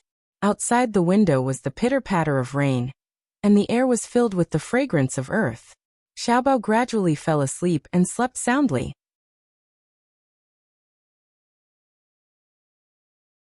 Chapter 1032. Ningxi laid on the bed and gently patted little Bun's back. These days are really pleasant. When I retire one day, I will also find a place with such verdant hills and clear waters to live in seclusion. Are you sure? There's no electricity or Wi-Fi here. What do I need those for? You and little treasure are enough for me. Ningxi was chatting with Lu Tingxiao. At this time, there was a sudden knocking sound on the wall behind them. Then they heard Lu Jingli's faint voice coming from next door. Please, the soundproofing here isn't good. Do you have any humanity left in the middle of the night? If you do this again, I'm going to call the police. Ningxi. Oh sorry, I almost forgot you guys are still here. In the room next door. Lu Jingli. Jiangmai. Lu Jingli angrily bit the pillow, then hugged the quilt and rolled around on the bed. Ah, I really want to fall in love. Jiang Mai moved away from him in disdain. The next morning, Song Jin cooked porridge with side dishes and a few salted duck eggs. Probably because the ingredients were good, it tasted very fragrant and refreshing. Lu Jingli ate 5 big bowls of porridge and was not afraid of bursting to death. Elder Song, I've already arranged a place for you to stay. I'll send someone to pick you up when it's convenient for you, Lu Tingxiao said. Song Jin did not refuse and immediately agreed. Tomorrow then. I'll pack my things today. Lu Tingxiao. Okay. After they finished talking, Song Jin suddenly looked at Ning, she who was feeding the rabbit with cabbage leaves. Girl. Here. Elder Song, did you call me? Ning she hurriedly responded. I agree to your request, Song Jin said after thinking for a while. Ningxi had thought that Song Jin was going to talk to her about Xiaobao. She was stunned for a moment before she realized what Song Jin was talking about. Her face was full of disbelief. You mean the cooperation with our studio? You agreed? Yes. Song Jin nodded, then looked at Little Bun and said, Thank you for allowing me to accept such a good disciple. Ningxi almost cried tears of joy. She hugged Little Bun, who was next to her, and cried, Oh! Steamed Bun, you really are my little lucky star. Little Bun pursed her lips, feeling a little embarrassed by Mama's praise. After the excitement, Ningxi calmed herself down, and then she coughed slightly and asked, Elder Song although I really hope to invite you to cooperate with us, of course, the most important thing is that you do it out of your own will. Song Jin understood what the girl meant and said, I've seen the information you left at the door. The little designer who came with you. What's his name again? Gong Shangzi. Yes, that kid's design is really good. It's not a disgrace to my reputation. Knowing that Song Jin agreed because she recognized Zai Ling's ability, Ningxi finally felt relieved. Thank you for your appreciation, Elder Song. We won't let you down.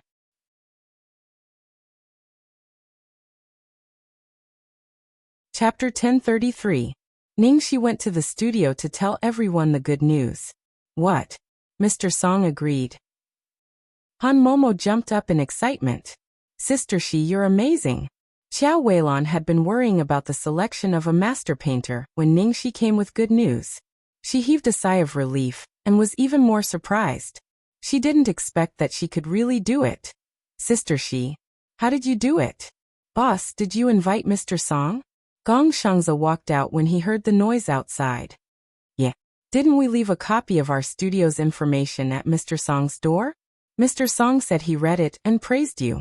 He said your design was good, so it wasn't a disgrace to his reputation.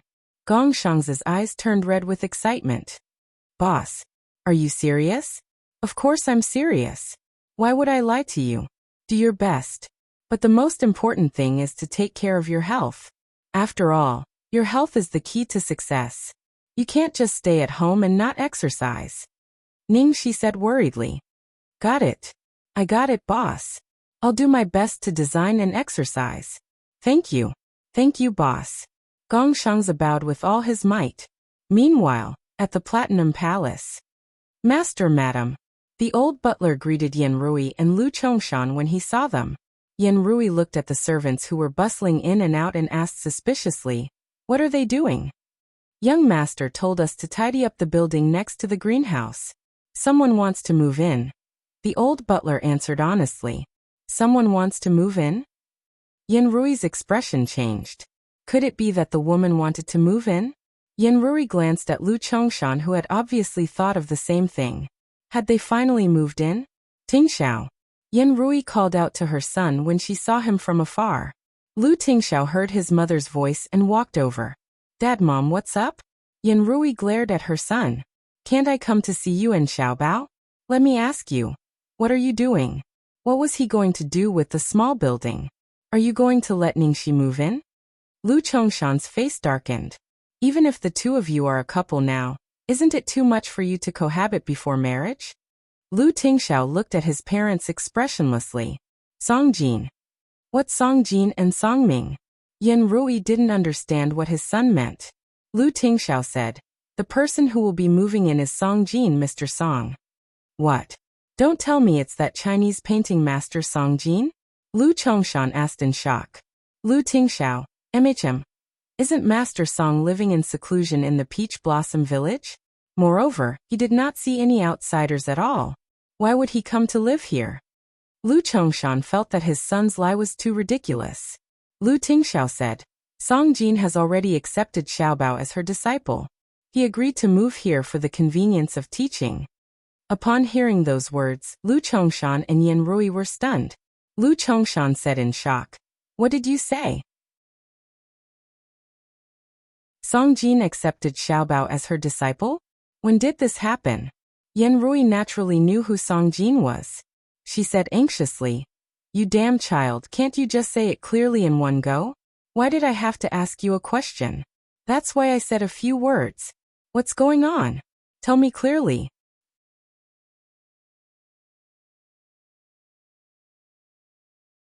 Chapter 1034. How did you manage to invite Songjin? Lu Chongshan asked, and he could not help but look excited. If he could invite Songjin to teach Xiaobao, it would be a great thing. Most importantly, Songjin wasn't someone who could be invited with money. So he was really curious about how his son did it. "It wasn't me." Lu Tingxiao was still a man of few words. Lu Chongshan was almost driven to death by his son's bad temper. Glancing at Lu Jingli, who was humming a song, he hurriedly stopped him. "Jingli, come here. I have something to ask you." Hearing his father calling him, Lu Jingli walked over hesitantly, but stood far away. "Dad. What do you want?" "I'd rather die than get married." Yen Rui glanced at her son speechlessly. "Your father and I want to ask you about Xiaobao's apprenticeship with Songjin. Do you know about it?" "Yes, I was there when Xiaobao was apprenticed last night." "What's wrong?" Lu Jingli nodded. "Really? Come on. Come and tell Mom and Dad what's going on. I'll be mad if I talk to your brother." Yen Rui hurriedly pulled Lu Jingli and asked. Lu Jingli scratched his head and said, "My sister-in-law invited Songjin to the studio for the new products of the next season, but she didn't manage to invite her. On the fourth day yesterday, it happened to be a Saturday. The scenery there was very good, so my sister-in-law took Xiaobao there for a spring outing. My brother was on a business trip that day, so Jiang Mai and I went with him to do hard labor and have fun. My sister-in-law also caught a rabbit. She wanted to roast it, but Xiaobao liked it so much that she gave it to him to play with. Oh, how nice it would be for me to roast it. That rabbit is so spicy and fat. It must be delicious." The blue veins on Lu Chongshan's forehead twitched. "Get to the point." Yen Rui touched her forehead helplessly. One was a man of few words, and the other was a chatterbox. Couldn't they balance each other out? "Oh." Lu Jingli recalled the rabbit and then continued. "Then it rained halfway, so we went to Mr. Song's place to hide from the rain. After that, Xiaobao had some contact with Mr. Song. Mr. Song probably discovered Xiaobao's talent in painting, so he took the initiative to take Xiaobao as his apprentice." "Okay." Yen Rui nodded repeatedly. All right. After hearing Lu Jingli's explanation, Yen Rui and Lu Chongshan were shocked. Neither of them had expected that Xiaobao could become Songjin's disciple because of Ning Shi. At night, after returning to the old house, Yanrui was still thinking about this matter. Seeing that Yanrui was distracted, Lu Chongshan asked, "What are you thinking about?" "I'm thinking about Xiaobao's apprenticeship. It's actually because of that woman," Yanrui muttered. Lu Chongshan frowned. "What do you mean by that woman? Isn't it just a coincidence? It's all because our Xiaobao is talented." Yanrui shook her head and said, "That's too much of a coincidence. Don't you think that ever since that woman appeared, everything in our family has been going well?" There was no need to talk about Tingxiao's transformation, especially Xiaobao. His body and mind were getting better and better, and he was slowly becoming like a normal person. No. How could he be like a normal person? Our Xiaobao is even smarter than Tingxiao was back then. Now Xiaobao actually managed to invite Song Jin, who was originally impossible to invite, to be his first teacher. I heard that the teacher who taught Xiaobao martial arts is also a very powerful person.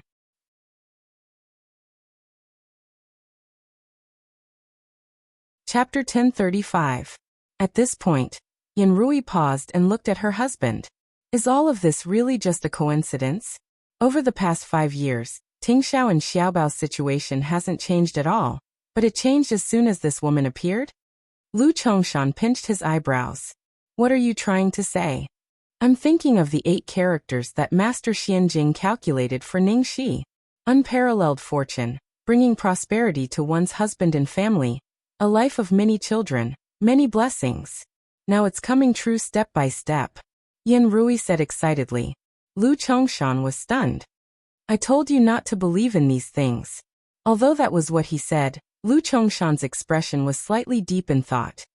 In the evening, Ningxi invited Gong Shangzi, Han Momo, and Xiao Weilan to have dinner together to celebrate. After returning to the apartment, Ningxi took a shower and put on a velvet bunny one-piece pajamas in a good mood. Then she sat cross-legged on the bed and began to calculate the accounts. Recently, the studio's profits had been very impressive. The figure had exceeded 10 million yuan. Compared to ordinary people, she was now a little rich woman.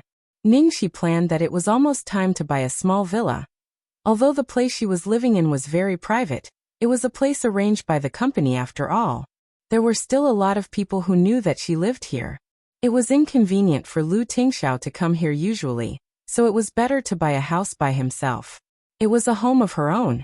After all, neither the small shabby house arranged by Starlight Entertainment nor the high-end apartment building arranged by Shengshi Entertainment belonged to her. Of course, the most important thing was that it was convenient for her to keep a mistress in her house. After careful planning, Ningxi had basically put the matter of buying a house on the agenda. She was going to ask Lu Tingxiao's opinion and see what he liked. Of course, there was also Xiaobao. Seeing that it was still early, Ningxi was going to make a lunch for Xiaobao. As soon as she walked into the kitchen, she remembered that she had run out of soy sauce. So she took off her apron and went to buy soy sauce. Because the convenience store was not far downstairs, Ningxi didn't change her clothes. She took the change and the key downstairs. Boss, give me a bottle of soy sauce. Ningxi leaned on the counter and put the change on it. Oh, okay. In the convenience store, a lady boss in her 40s or 50s handed a bottle of soy sauce to Ningxi and looked her up and down, looking a little displeased. It's so late.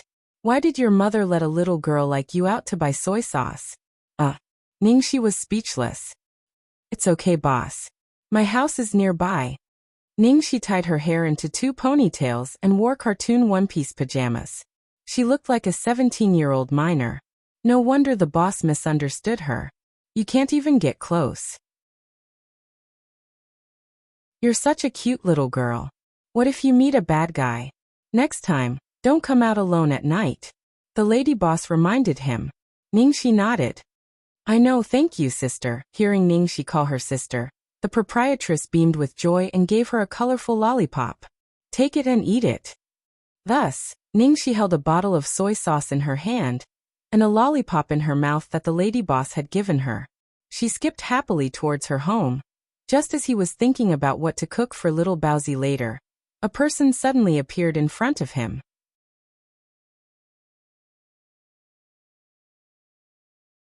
Chapter 1036.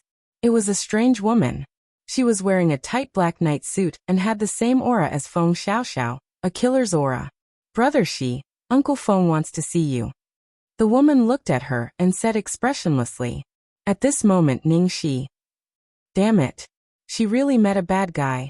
She had never expected that she would meet Feng Jin's men when she went downstairs to buy soy sauce. Now the only weapon she had to defend herself was a bottle of soy sauce. The woman said and opened the black car door. Please. Ning Shi's brain worked quickly. The next second, she tilted her head and asked in confusion while biting her lollipop. Sister, who are you? You seem to have mistaken me for someone else. I'm not the brother Shi you mentioned just now. The woman froze when she heard this. You're not Tang Shi? Ning Shi continued to bite her lollipop and shook her head innocently. Sister, I'm Rabbit. The woman looked her up and down and then glanced at the direction of Ning Shi's apartment building, saying coldly, I saw you coming out of room 701. Ning Shi scratched her head. I know sister in room 701. I often visit her, but she's a girl, not my brother. Looking at Ning Shi's innocent look, the woman looked even more confused. Although she knew that Tang Shi was actually a woman and had seen the photos of Tang Shi in women's clothes, compared with Ning Shi, the person in front of her didn't seem to be the same person. Could it be that she was really mistaken? Oh, it's so late. Pretty sister, I'm going home. Or my mom will scold me. Bye-bye, Ning Shi said as she skipped and ran forward. Behind her, the woman looked a bit hesitant. At this time, a voice rang in the woman's Bluetooth earpiece. Have you found her? Sorry, Uncle Feng. I seem to have mistaken the target of the mission. Mistaken the target? Yes, I've just sent a photo to your cell phone. Please check if this person is Tang Shi. A moment later, Feng Jin's voice came from the Bluetooth earpiece. The person in the photo is Tang Shi. The woman. Are you kidding me? Tang Shi. Tang Shi was her Prince Charming. It was one thing for a Prince Charming to turn into a woman. Now she had actually turned into a silly little rabbit? Uncle Feng. Sorry. It's my mistake. On the other end of the wireless earpiece, Feng Jin coughed lightly. Forget it. This time it's not your fault. Let's continue with the mission. Yes. The woman hung up the wireless phone, moved, and instantly passed through a shortcut. She jumped over the wall and quickly chased after Ning Shi. After a while, just when Ning Shi finally left the woman's sight and rushed downstairs, a black shadow fell from the sky and landed in front of her. Looking at the person in front of her, Ning Shi almost cursed it out loud. There was no need to ask. He must have been discovered. The woman stood in front of Ning Shi with a cold look, looking her up and down like a penetrating ray. Brother Shi, you're really good at disguising. Even I was almost fooled by you. Ning Shi. Disguise my ass. This is how I am usually. This is my true form. I was originally a cute little rabbit, you stupid humans.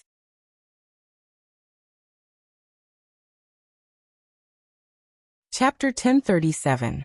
Ning Shi's gaze turned sharp and cold. We used to be colleagues. I don't want to hurt you. Get out of my way. Don't wait for me to attack you. The woman smiled nonchalantly. Brother Shi, I'm no match for you in the past, but now. I heard that you can't even take 5 hits from Feng Xiaoxiao? Ning Shi. What the fuck? How did she know that? Brother Shi, come with me.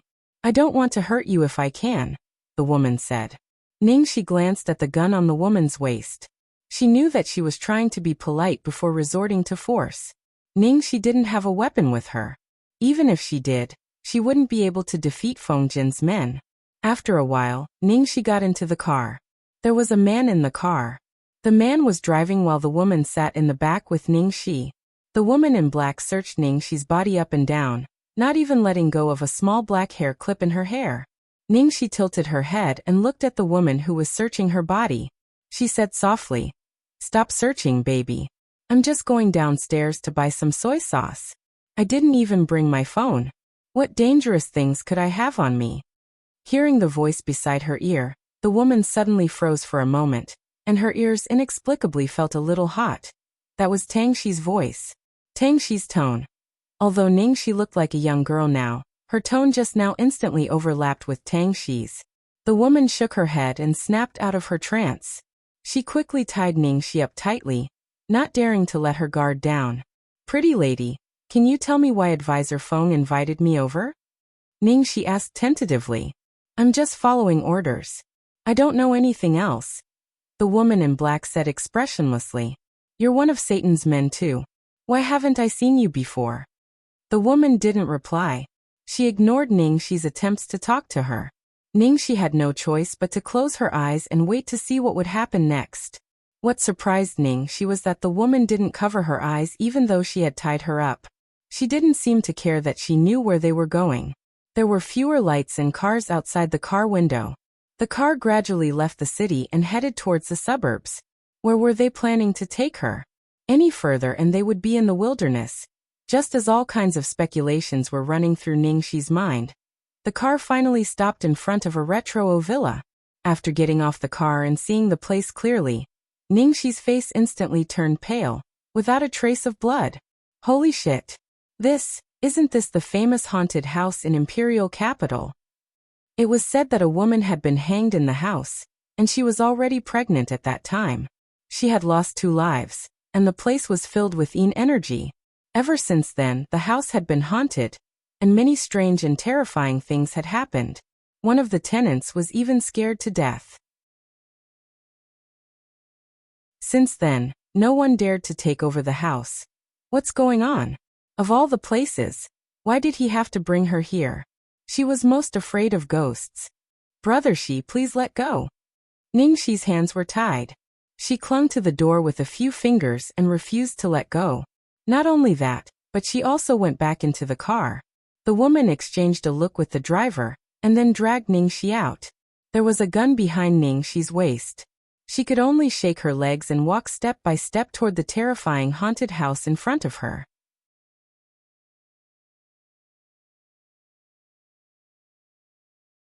Chapter 1038. The woman in black looked at Ningxi's pale face and trembling legs, and a trace of suspicion flashed across her face. Ningxi had been quite calm along the way, and even slept for a while, but when she arrived at the place, she didn't expect to be this scared. But it was no wonder that Ningxi was scared. That person was really scary. The next second, with a creak, the woman in black pushed open the heavy door of the villa. The huge house was empty and gloomy. There were no lights in the house, only a few white candles on the wall. The candlelight swayed slightly, emitting a dim yellow light, making the whole house look even more eerie. Under the dim candlelight, the medieval oil paintings on the wall looked as scary as ghosts, and the sound of their footsteps echoed in the house. A clock, a bronze mirror, a silver candlestick, animal teeth and antlers. Under those extremely retro decorations, the whole house was like a scene of a horror film. It was as if a hideous and bloody face of a ghost would suddenly appear in the mirror, or a white-clothed hanging ghost would suddenly appear in front of her. Ningxi walked forward step by step, her footsteps getting heavier and heavier, as if they were filled with lead. Behind her, the woman in black who was holding a gun against her saw that she was walking slower and slower, and her expression was clearly displeased. The woman in black was about to urge her, when the clock in the corner pointed to 12 o'clock with a click in the dead silent house. Dong! Dong! Dong! The huge bell rang without warning, echoing in the empty house. "Ah, ghosts!" The moment the bell rang, Ningxi's scream almost broke the roof. She almost rolled and crawled around, and then fell into the arms of the woman in black, trembling nonstop, obviously frightened. The woman in black. Brother, she actually afraid of ghosts? At this moment, she was simply beginning to doubt her life. The most frightening thing was that the image of a male god in her heart was collapsing step by step, shattering into pieces, until it turned into ashes.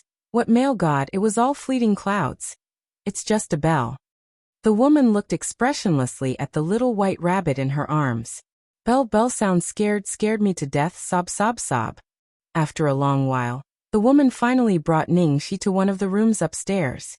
It was just a few short steps, but Ningxi felt like she had gone through 81 hardships. The woman in black originally thought that Ningxi was deliberately stalling for time, but then she found that her forehead was covered with fine beads of sweat.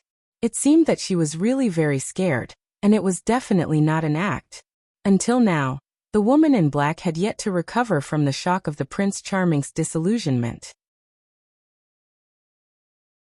Seeing that the woman turned to leave after taking her to this room, Ningxi immediately chased after her nervously and stopped in front of her.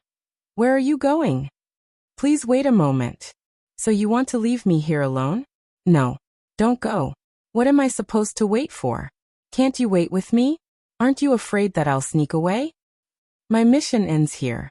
No matter how Ningxi begged, the other party still left heartlessly. Fuck. Let's see if you can still leave so easily after I change into men's clothes.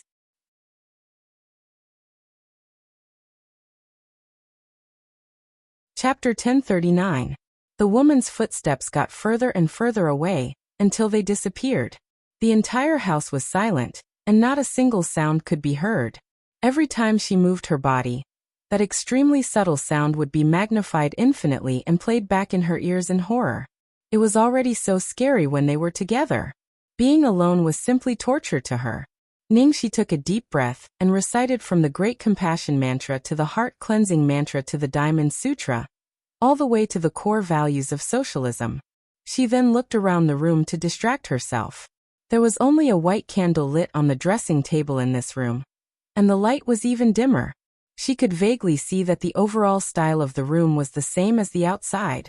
The only difference was that it was more eerie and scary. Moreover, she realized that this room was very big.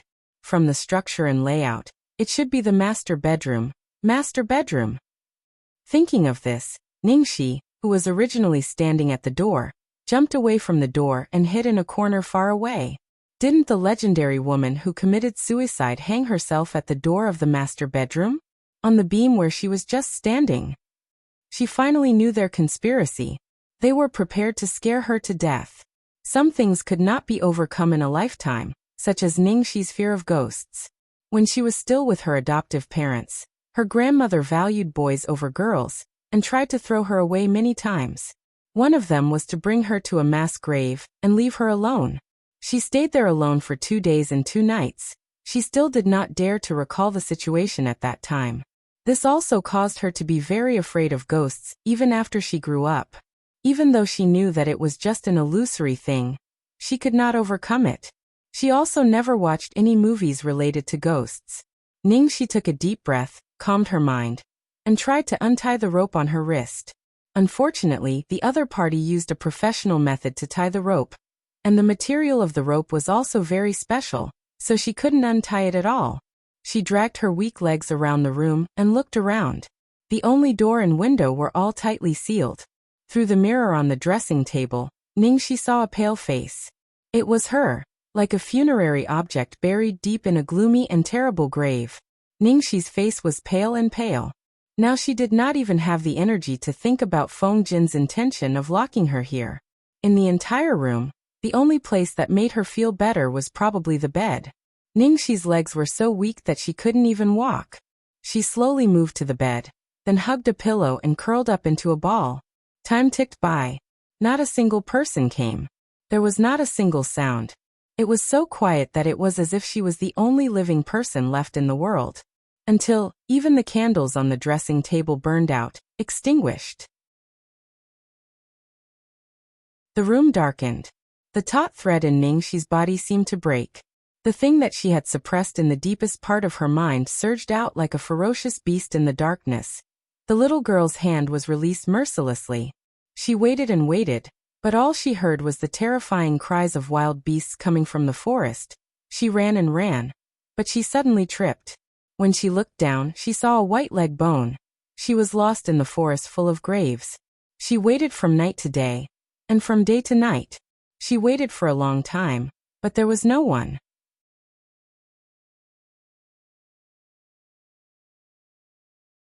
Chapter 1040.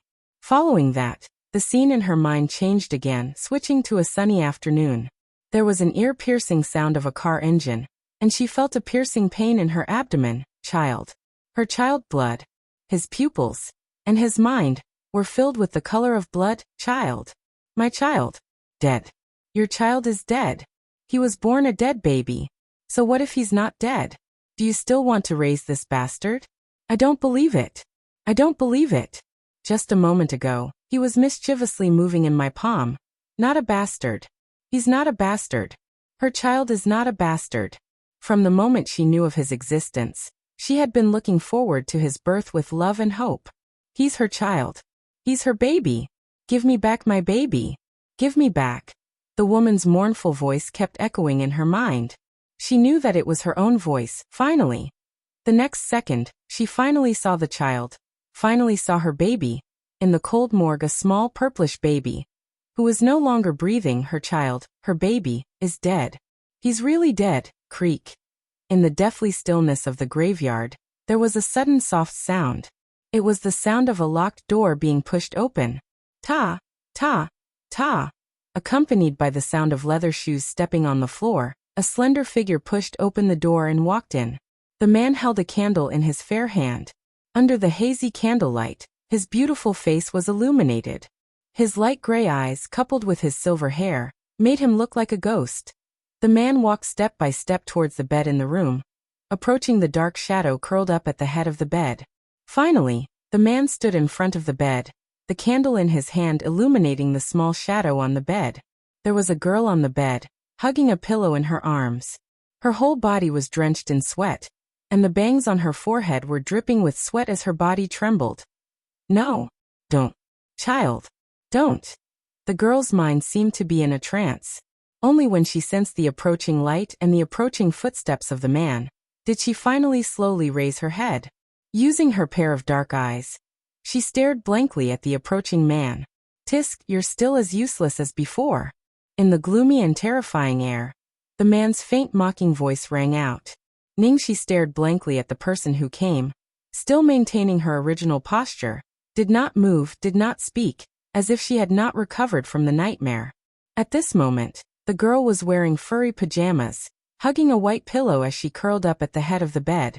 Her body was shaking like a sieve, and she was staring at him with reddened eyes. The tear-stained look at the corners of her eyes was it was too good at stirring up the darkness in people's hearts. The man's gaze became darker and darker. Then he slowly stretched out his hand towards the girl. That fair hand, so fair that even the meridians could be seen, slowly touched the girl's lips. In the next second, the man felt a sharp pain in his palm. Before he could get close, the girl had already fiercely bit down. Bright red blood flowed down the corner of the girl's mouth and the back of the man's hand. The man's expression changed abruptly. Pinching the girl's chin, he took out his own hand and pressed the girl onto the bed. His expression was frightening, and his tone was incomparably dangerous. Heh, who are you protecting your virginity for?